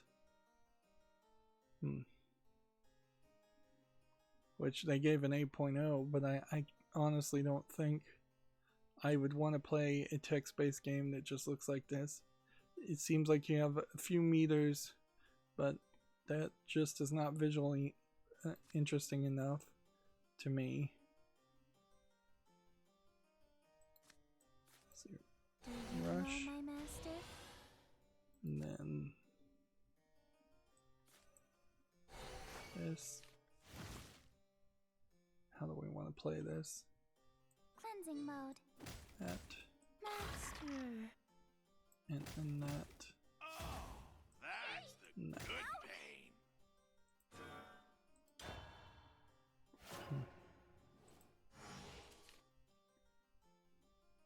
See, next we have a game on Steam called Burger Joint, which looks like terrible graphics. For $2.99 English, allegedly full audio. No more time really needs to be submitted to that. That just looks so horrible. I know I wouldn't want to ever play it. Next we have a game called Tale of the Apocalypse, which probably is an asset flip survival game looking at the user interface.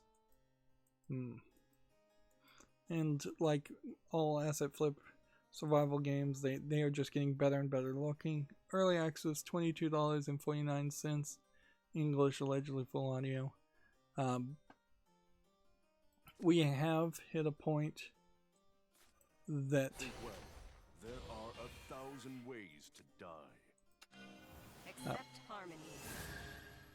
we have hit a point now where survival games are not anywhere close to One hit kill. I'll live again!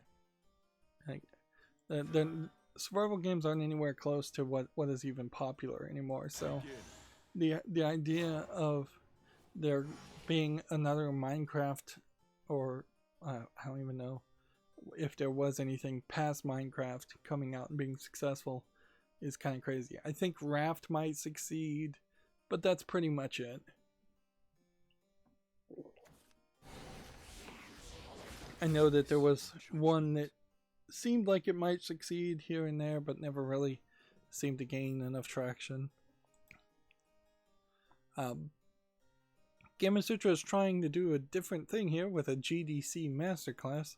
The thing about Masterclasses, as I understand them, is that they were fairly expensive things. If they're talking about masterclass.com, maybe they're just using the phrase Masterclass in general. If this is all free, it might be interesting to game programmers to sit through, and it does give them something they can do instead of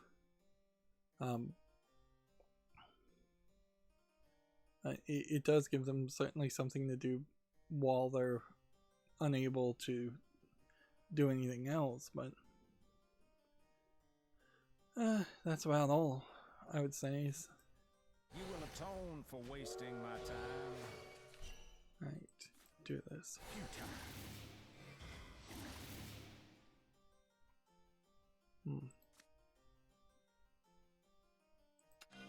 Begin. The sheer hubris of what's your price? Good luck. And what do we want to do? See, I keep thinking that this would invoke, but it never seems to actually invoke, which is a little weird, but whatever.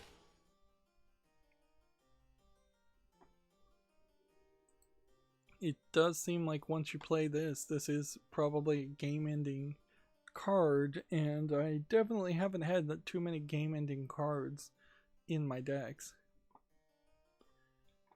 Next we have a game on Steam here called Horde Core Prologue, which is a demo, and frankly there's just no reason to put demos on a file list. It doesn't look terrible, but it also does seem like it is all over the place, and it's a side-scrolling shooter, maybe platformer, and then you run into one screen where you're playing a card game, which doesn't make a lot of sense. They're calling it an RPG bullet hell sandbox survival game. That seems all over the place as far as what is your game actually going to have as an identity. Alright, let's do this and see what happens. This town eats good folk for breakfast.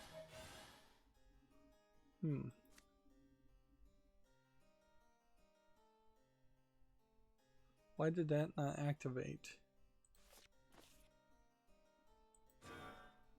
I'm confused there. Because I guess it has to cost 5 play points I shall give birth to and not enhance to 5 play points. Interesting. Next we have Runescape on Steam all of a sudden. I thought it kind of already would have been on Steam. It's kind of hard to justify playing a free-to-play RuneScape game that then you have to buy all these starter packs for. It's an MMO. It doesn't seem like it has any in-app purchases though. It's already rated very positively, so did it just come out of early access now? I don't know. But it definitely isn't something I could put on my fault list because I'm not going to play an MMO. There's also a point in the video where they were showing cell phone interfaces, and when you look at the graphics, it does seem to be more targeting something you can play on a cell phone. And certainly would have to think about whether it's a smart move or perhaps a nefarious move to have an MMO on a mobile platform, potentially allowing even more people to play forever. Let's see.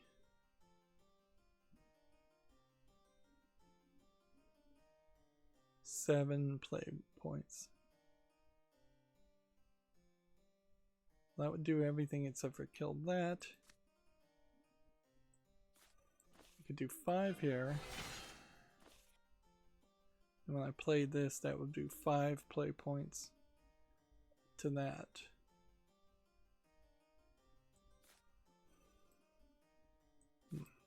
Engine, accelerator, compasso!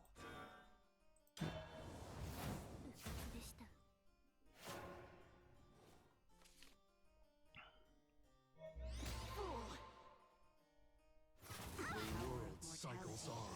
Yep. Still not really winning as well as I'd like to. Let's hop back into the other style of gameplay. Let's come over here to Unlimited and just try Unlimited Forestcraft. Next we have a game on Steam here called Loot Grinder Simulator, which obviously is just a low effort achievement game. It's already mixed reviewed. There's nothing there that needs to be talked about. Next we have a game on Steam called Circle Up, which looks like it is just a jumping game, platforming, if I was to guess. Time for me to prove myself. Which, The yeah, forest is angry. it's a Flappy Bird in vertical form for $5.39, which is ridiculously expensive.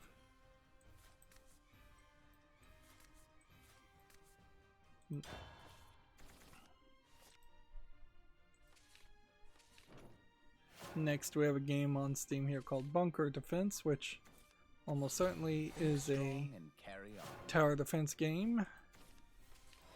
And I have no interest in tower defense games. Yeah, I really feel like survival games probably at this point should just be in the same category as tower defense games, where there's just no chance really that any game that is described as a survival game is going to make it to the wish list. Let's play. Let's play. And certainly there are certain categories and styles of games that I just came into my YouTube channel saying, yeah, I'm never going to play those kinds of games. I've kind of even backtracked on some of those rules though. Like I originally said I would never play something like Battlefield, the military first-person shooters. At this point, I'm willing to give a Battlefield game a chance and do the single-player part. I'm still not willing to do the multiplayer Gamer Bro experience, but yeah, I'm totally way more willing to play something like Halo, all the Halo games than I was originally. Which I guess that means my opinions have evolved, or my willingness to try something have evolved. I may very well play Halo and just go, yeah, this is what I thought Halo was, and it's exactly what I expected. Next we have a horror game here called Re-Mol Mock. That seems definitely not to be English. There's 3 or 4 different enemies chasing you, which seems a little different for a horror game, and that does seem like it is a flashlight style horror game. I'll put it on the fall list just because I see decent visuals and different things. It's Russian full audio. More than likely this will get reviewed and it actually isn't anywhere as good as it seems, but this actually does seem like you're going through a fairly creepy, I would assume it is something like a abandoned Russian hospital. Hey, let's play. You're done for. Oh, come on! And see, if I win with this fairies deck in Unlimited, it really just goes to show that I have better balanced my fairies deck in Unlimited than I have in rotation, because it's not like I'm playing a ton of cards that are out of rotation. Step forward with pride. TechRaptor has an article here. Mass Effect Legendary Edition has been rated in Korea, which, okay, a bundle of, I assume, the first 3 Mass Effect games.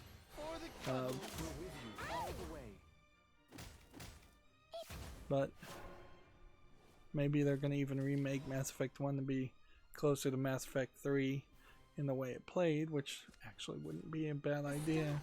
Pale beside You are truly remarkable.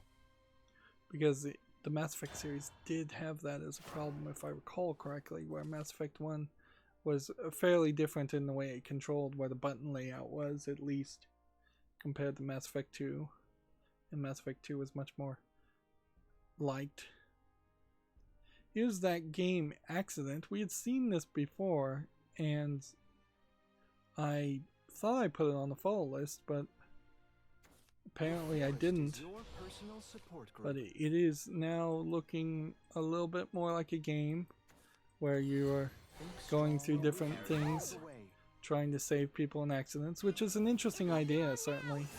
This still very well may be just a asset flip bad game, but I'm willing to put it on the follow list. It's a great idea, though, frankly. Having just kind of generic 3D scenes as an ambulance personnel, as a first responder, and then having the player do multiple scenes of figuring out what's going on and using that to their advantage. Let's see. I don't know why I played it that way. I could have played it the opposite way and done a little bit better.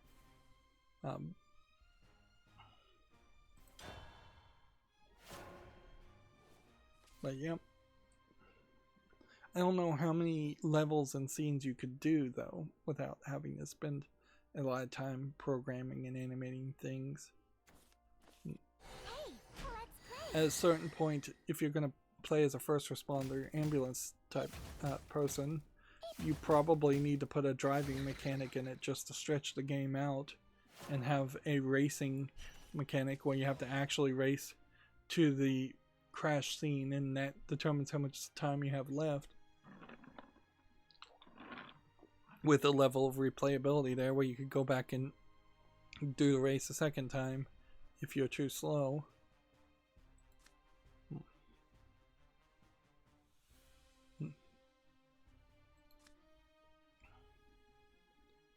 This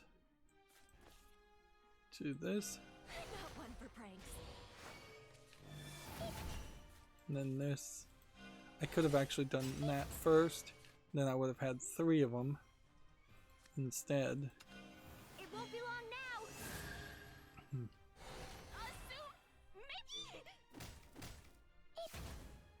There we go. And just play that anyways. Next we have a game on Steam called Frostfire Planet. There was a game that looked exactly like this about a year or 2 ago, and seems like someone is taking that same concept, although maybe they're doing something completely different with it. It still doesn't look particularly interesting, the idea of these tiny planets and that the entire game level is just going to be rotated around the sphere. $4.49, a limited number of characters, English only. It'd be funny if this game, the other game, was recommended.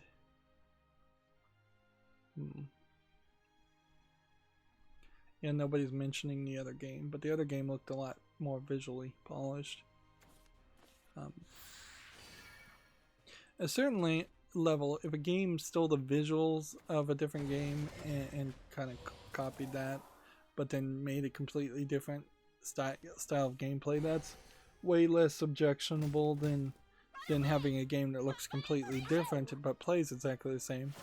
That being said, there are some examples like The Binding of Isaac where it probably would benefit The Binding of Isaac if they did have a completely different visual style of the exact same game, and let some third-party company just reskin Binding of Isaac to something that is a little less Christian themed and more just standard fantasy themed.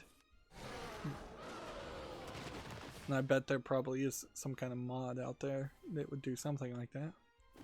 Next, we have a game on Steam called Night Check the Beginning. I assume that's how you would pronounce that. Night Check. It looks like it's a platformer slash, like, it's tagged RPG. Maybe it's a little bit like Spelunky. And I didn't really like Spelunky, but this looks a little bit different than that too. $13.49 English and Czech. So yeah, I'm willing to put this on the follow list as I fall down the ranked list in Shadowverse. Let's see, battle again. Swordcraft. TechRaptor has an article here. New Blood is no longer working on Maximum Action, a game I've never heard of, and a company I've never heard of. And from the screenshot, it doesn't look particularly interesting either.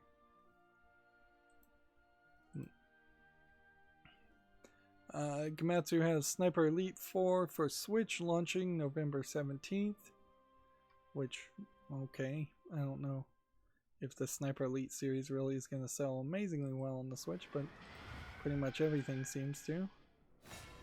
Here we have a game called Kill Streak, which is showing off a lot of menus and options and customizations, which does make it seem like it is more than just a asset flip first person shooter, but I still kind of feel like it's probably an asset flip first person shooter.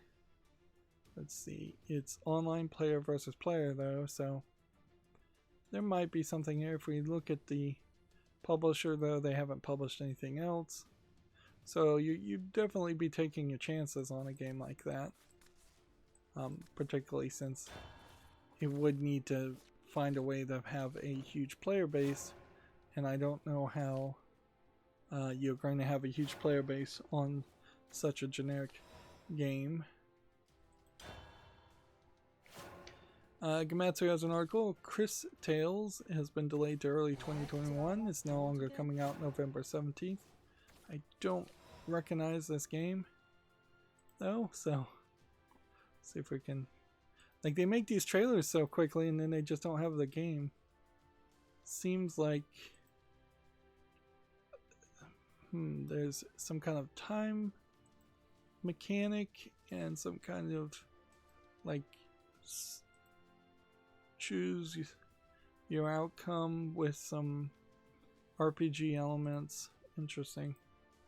Yeah, I don't recall ever seeing this, and that's always shocking that something could come out a month from now, potentially, and I just wouldn't have heard about it, even though I seem to spend an inordinate amount of time. I'm spending like 9 hours a week, usually, minimum, to looking at new games and looking at announcements for new games, and I'm still capable of missing things. I mean, how can an average person, somebody who has to work 40 plus hours a week at a job or at school, how can they ever have any hope whatsoever to see anything other than what is just being shoved in your face by either mainstream video game journalism or by a massive amount of advertising?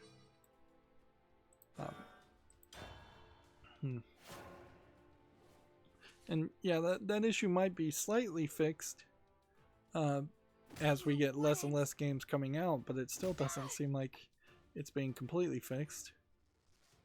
Moving on, we have a game on Steam called Boris the Rocket, which seems to be kind of like a puzzle escape game around the standard jokey Russian concept. It just doesn't look very polished visually. It's $8.99. There's some other games they're trying to bundle it. It's English and full Russian, and the graphics just don't look good enough. Feel the emptiness.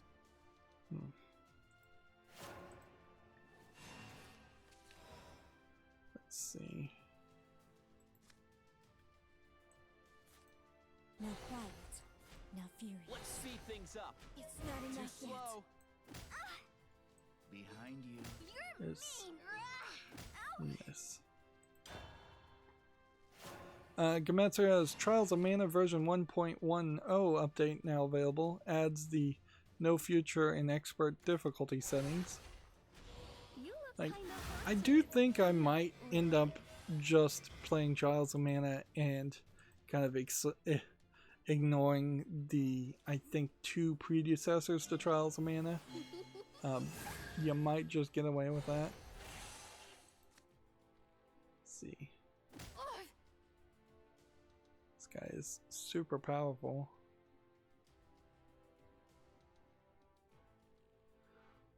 Time to clock in, lazy bones. No, literally. Interesting. I don't know if I can survive long enough here at this rate. Allied officer follower. I can do that, certainly. Raise your blade. It's not enough yet. And Too then slow. that lets me kill that. Can I haunt you too? And then You're done for. evolve that. Till I turn to ash and burn. That. And that. I still could easily lose here. Next we have a game on Steam called You Can Do It, which clearly is just another getting over it with Benet Foddy type game and does not look visually polished. You look kinda haunted. $3.99 English only.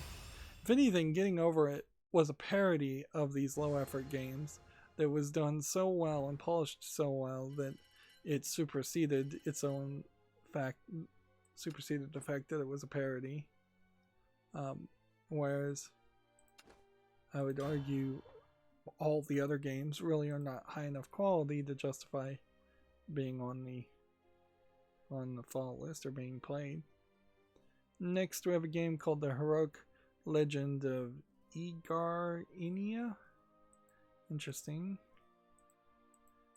And let's see, it says it's a turn-based tactics 2D grand strategy game that's in early access for $11.04.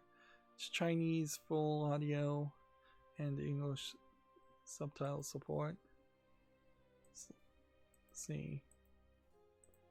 For the screenshots that are loading up, it kind of feels like a gacha game that then turns into a very boring looking like war simulation game.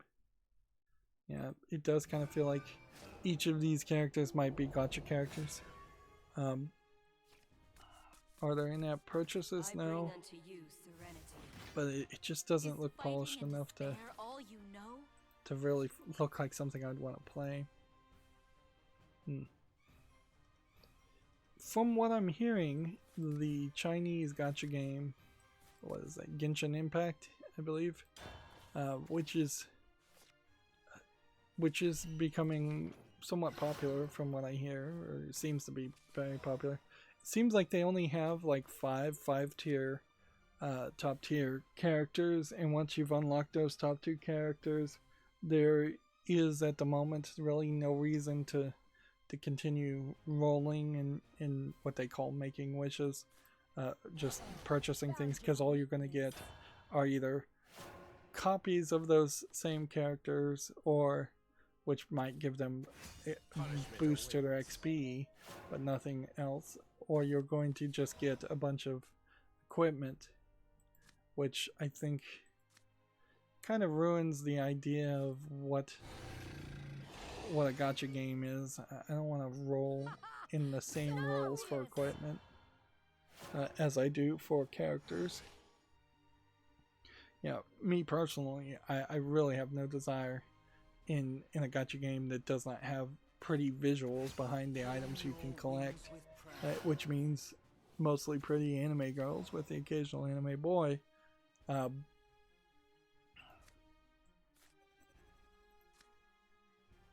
But yeah, there seems to be a lack of content. Now, that could change at any second. They could add 5 new characters every month, and that's certainly what the game I play, the gacha game I play, Destiny Child, adds at least 1 or 2 new characters, or one new character and new skins for old characters. So there's always something to do. Except for at the moment, like I'm saving up my crystals, which are the currency that you can buy, but you can also earn them fairly easily. Unlike Shadowverse, where you can never get the crystals unless you pay. Let's see, originally cost 30 points.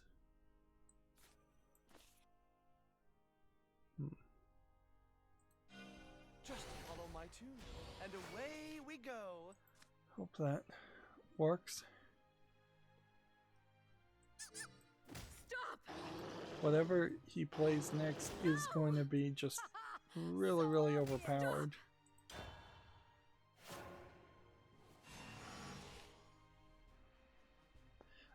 Moving on, Gamatsu has an article. Atelier Ryza 2 Lost Legends and the Secret Fairy introduces a real-time tactics battle system and sub-characters. Which, interesting, I guess that means that the gameplay might shift slightly in Atelier Ryza 2, which might take the entire series of Atelier in a different direction to possibly being slightly more popular. Although, once again, that's an example of a series that is going to need a lot more advertising to become well known in the minds of Japanese people. I mean, in the minds of non-Japanese people.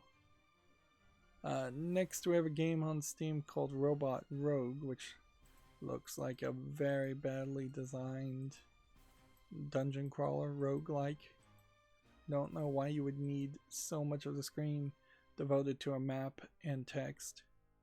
It's $7.99 English only. This character, our opponent, is thinking. Gamatsu has Azure Lane Crosswave for Switch launching on February 2021 in the West, which is another Azure Lane game.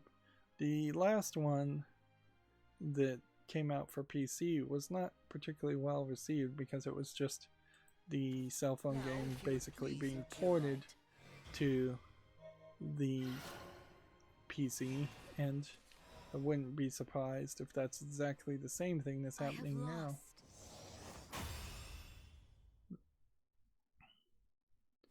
So apparently they decided they had lost, which finally, we still are in a weird position where I'm barely getting 3 quests done over the course of 3 days. It's very inconsistent. Swordcraft or Shadowcraft.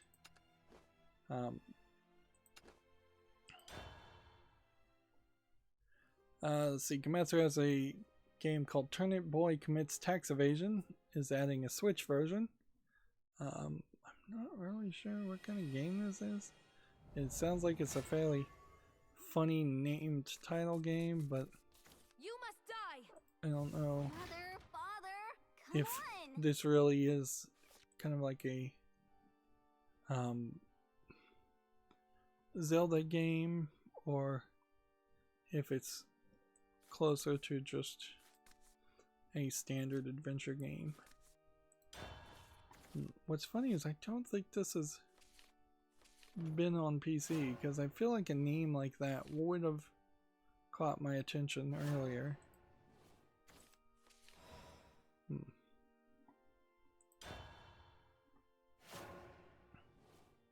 Next we have a game on Steam called Jack Walker Ethereal, which is being tagged as an action-adventure RPG game.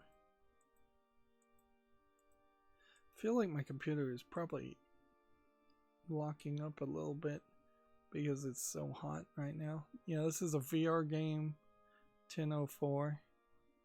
Yeah, I don't know why my air conditioner is not coming on. I should investigate that. To arms, brother. At your It service. definitely feels like it should be on. And it should have come on like an hour ago.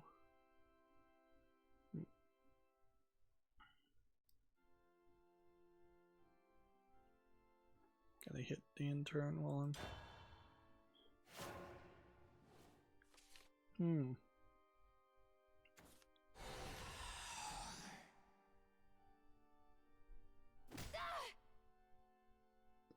Yeah, it says it's 79 degrees in the room, and it definitely feels more than that. I don't know if it's a humidity thing or what.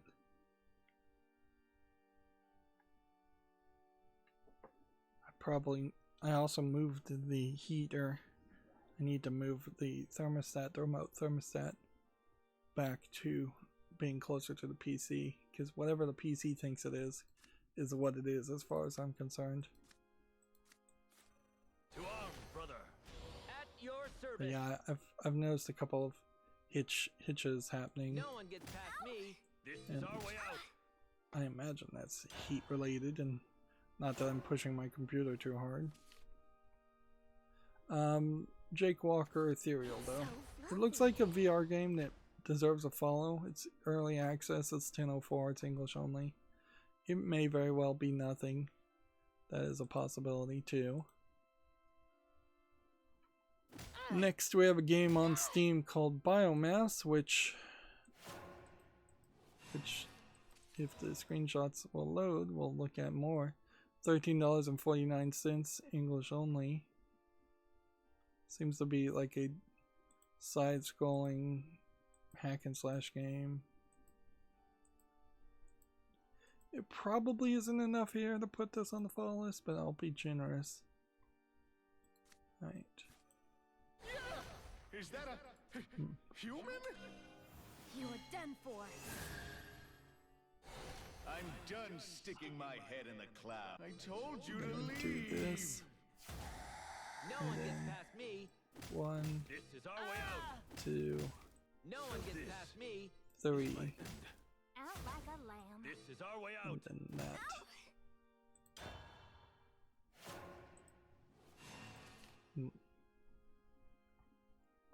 See, next we have a game on Steam called City 13, which My swordsmanship is it's a little bit harder to justify playing something that's Why'd it have to be cartoony a like clear this. day? Apparently this is supposed to be a hardcore 2D platformer, which are not the kind of games I like to play. It's $1.79. It does seem like it is one of those frustration games designed to just kill you over and over again. So yeah, that's not anything I want to play. Fear not, for I am here. This is our way out. You're mean. We have only a few more things to talk about today. The Haunted House of Doom on Steam, which Want to play? looks like it is an attempt at a Scum style point and click adventure with a lot of coloring and weird choices on the coloring. The problem mostly here is that the text is at the top taking up a lot of screen, and it kind of needs a black background so you'd be able to read it, and then the verb bar at the bottom here is taking up a ton of space, so you have less than a third of the screen even being displayed, and thus they needed to have everything be see-through, which makes it more difficult to read.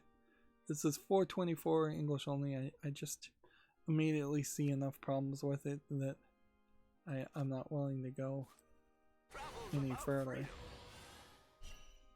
Okay. If I do this, I don't get strong enough, It won't so I be have to long do now. this instead. Fooling around. Easy does it.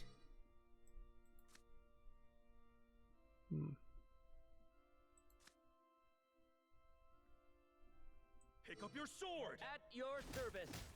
I do not fear death. This is our way out. Gotta love the scenic route.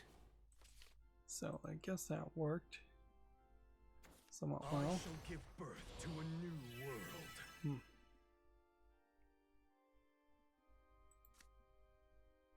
Wanna know how you're gonna die?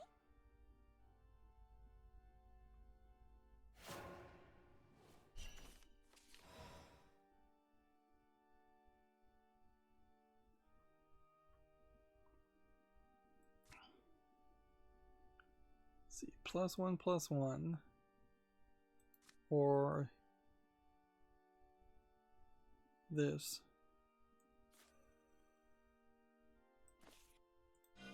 Pop this guy up. And then reduce the damage there. Until there's world peace. And evolve that. All ends here.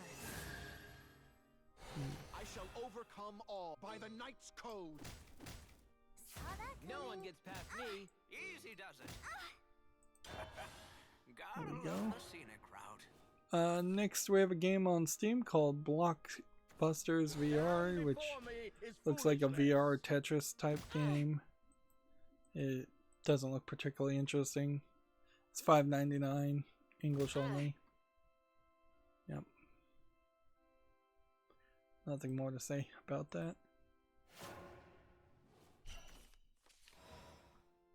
Let's see. 4 defense to your leader. Or you can evolve it.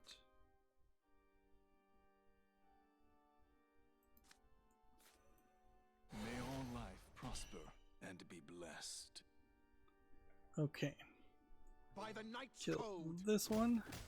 The world cycles on. Easy does it. And kill this one. Actually, I think I could have just won at that point. My guitar gently beats. No one gets past me. Yeah, I think I could have just won at that point, and I messed up. Oops.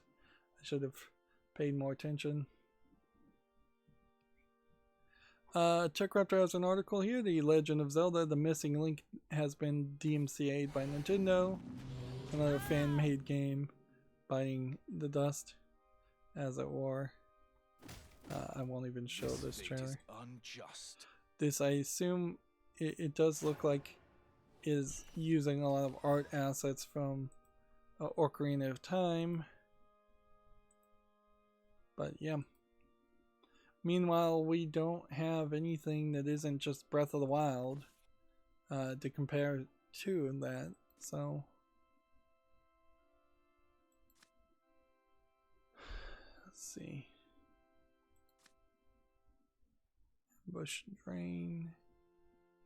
You need this to be able to do a bunch of damage. I want to see those smiles.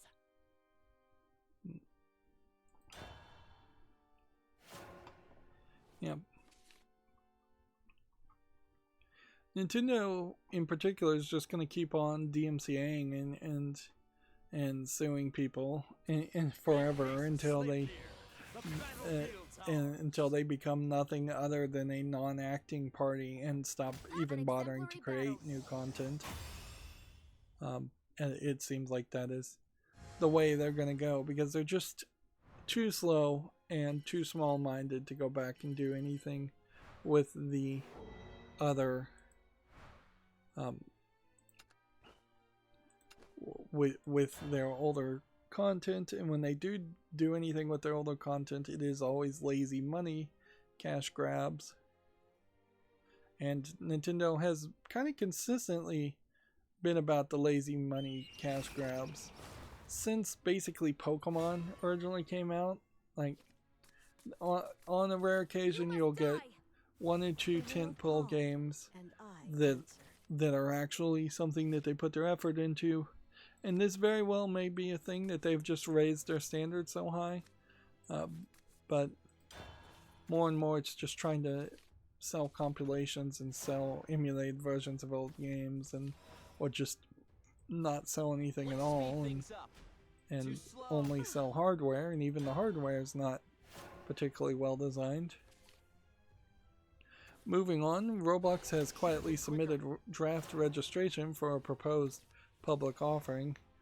Oddly, I suspect by the time they get around to the public offering, people will have lost all interest and hype around Roblox, so I imagine they will have missed out on a decent amount of money that they could have raised for that. Of course, Roblox and the creators of Roblox almost certainly will never create anything else that's of any worth mention. No I'm not one even gets sure past Roblox me. is really worth mentioning anymore. TechRaptor with their cross advertisement as Nutaku's versus Tails X takes your waifus to war. It's Tails X, comma, takes your waifus to war.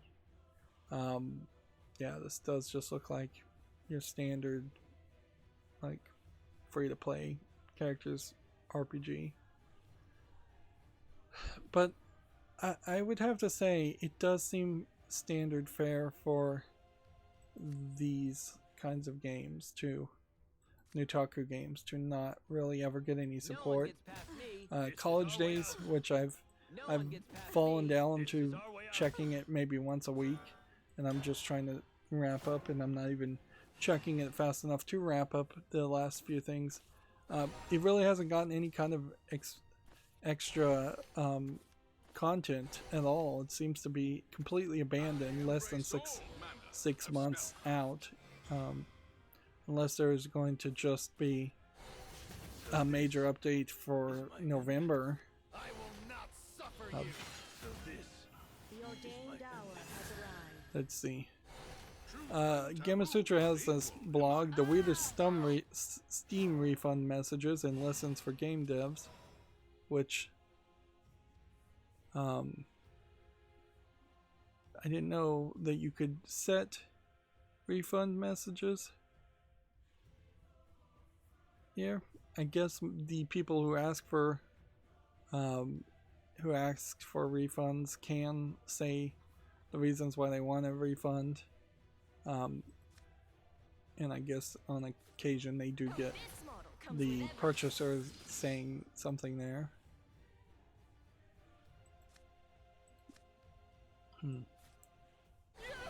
Is that a human? You're done for. I'm done sticking my... I told you to leave. I failed. This Take man that. is further study. Moving on, we have a game called Craftlands Workshop with an E, the funny indie capitalist RPG trading adventure. That's a very long title. I travel in search of the unknown. I embrace There's a all decent amount of visuals here. It's not particularly the style I like. It's very blocky, low polygon. Blessed is It's English only. I'm gonna put this on the follow list just in case it gets reviewed really well. Although I would be hard pressed to find an argument there. The fishies are dancing. Igar, Otohime. Okay. It won't be long now. Time to see what I can. Let's have some fun. Get rid of those. There's further study. Next, we have a game on Steam called Cat President 2 for Political Revolution. This looks like a joke troll game, and apparently there was a first game there that didn't ever get any reviews. Is this that same publisher that does... No, it's not the publisher I'm thinking of, but you can see that all of their games are joke troll games. And honestly, I think there would just have to be a little bit more to a story like that than just having the having a cat as a president. Yeah, I don't think I'm gonna get this done today. We have just a few more things and I just want to wrap up. We've been going barely 2 hours and 20 minutes.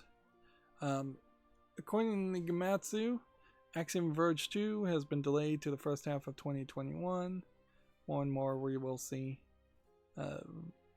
more of that. Axiom Verge.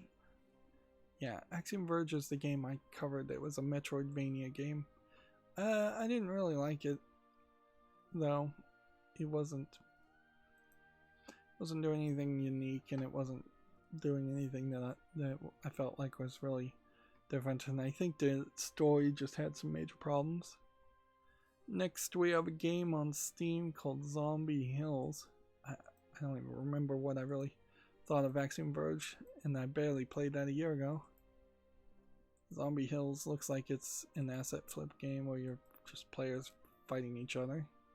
$14.99 English Italian, that seems way too expensive. Player versus player. Yeah.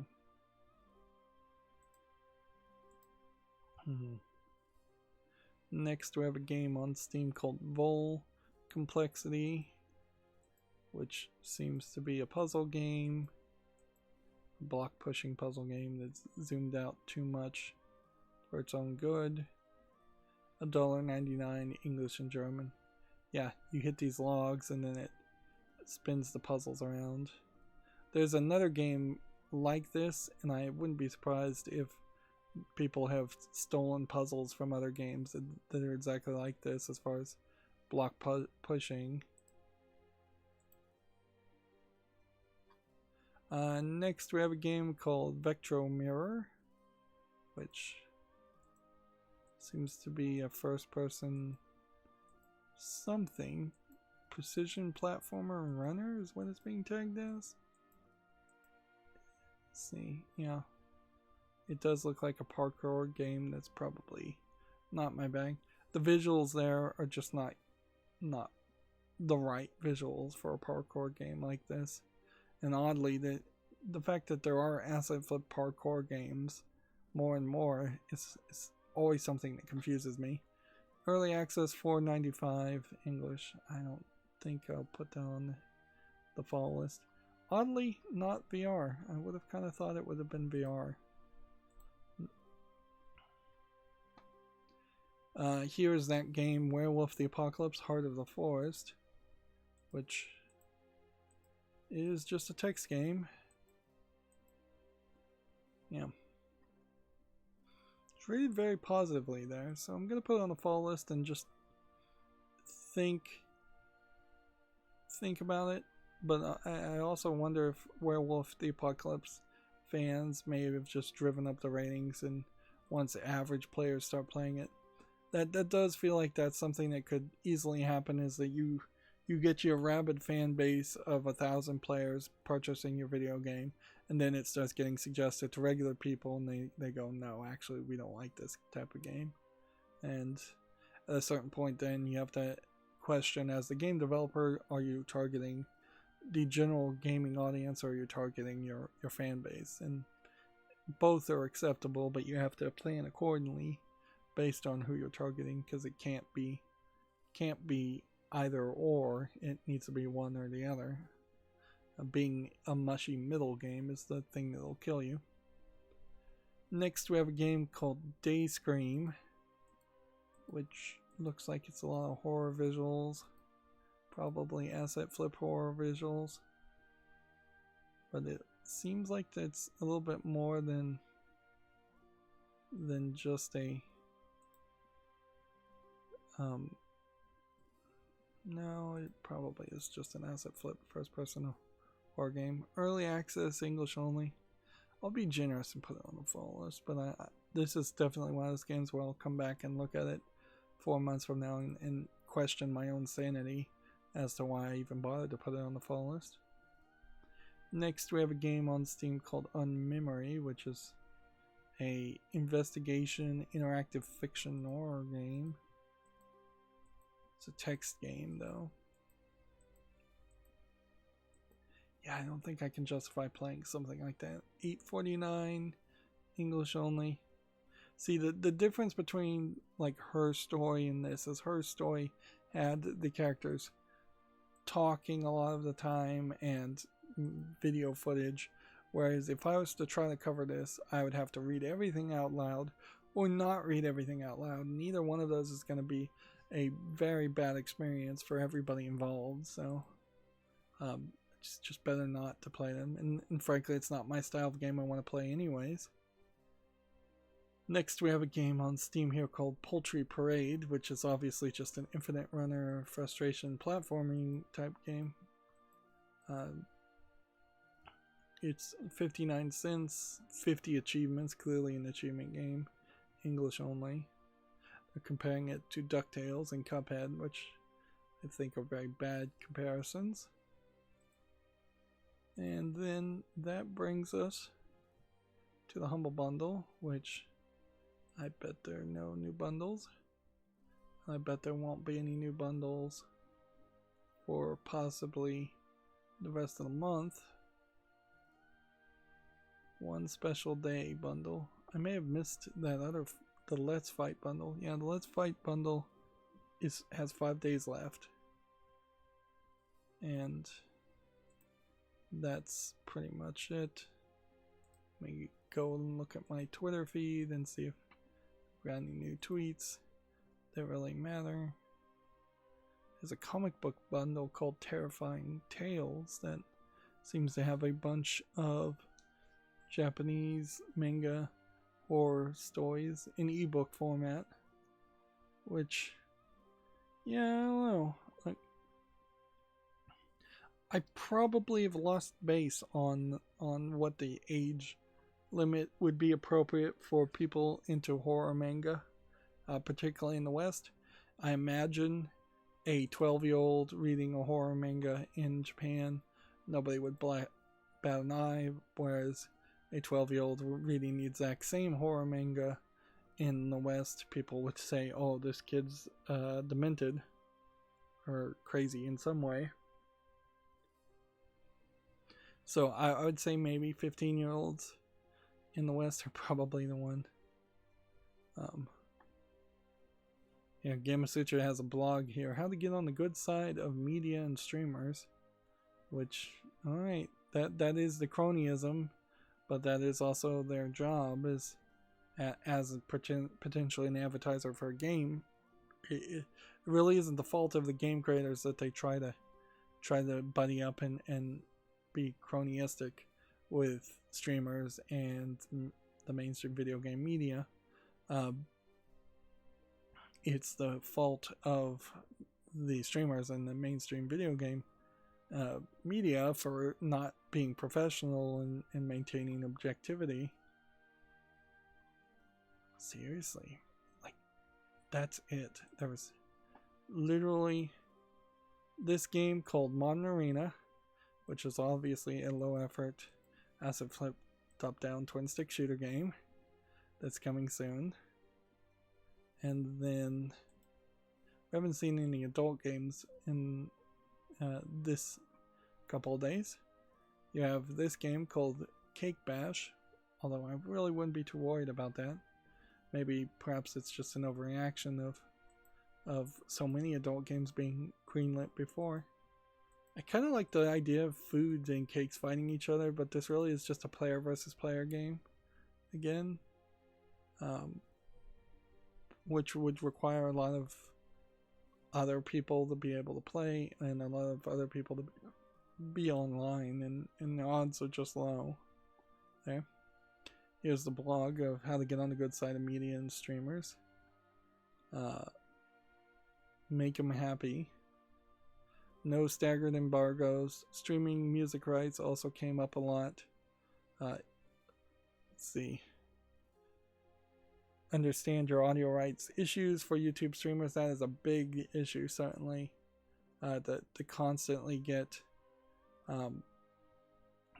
content ID to streams. A call for your wishlist sales and other data. I don't know why media or streamers would like that.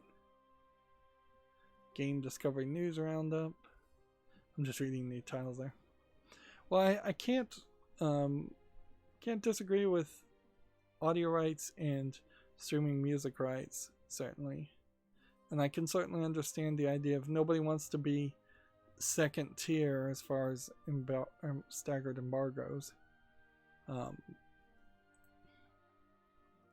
But as a small-time YouTuber content creator, generally I just don't want to have any direct interaction whatsoever with video game developers.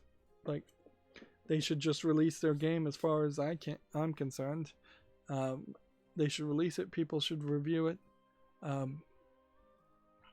At some point, if I got really, really big and I was given like early access, then I would have to disclose that early access, and that would definitely affect my opinions subconsciously, almost certainly. If I was given free copies, that I'd have to disclose that, and that would definitely affect my opinions subconsciously. So I generally just want to pay for my own games and have nothing to do with the video game developers. If at some point I was really, really good and could interview them, then perhaps I'd try to get some information out of them. But I imagine interviewing video game developers is a lot like interviewing politicians, in the sense that they will just try to pivot everything to their talking points in their advertisements, and you probably won't get any decent information out of any of the developers.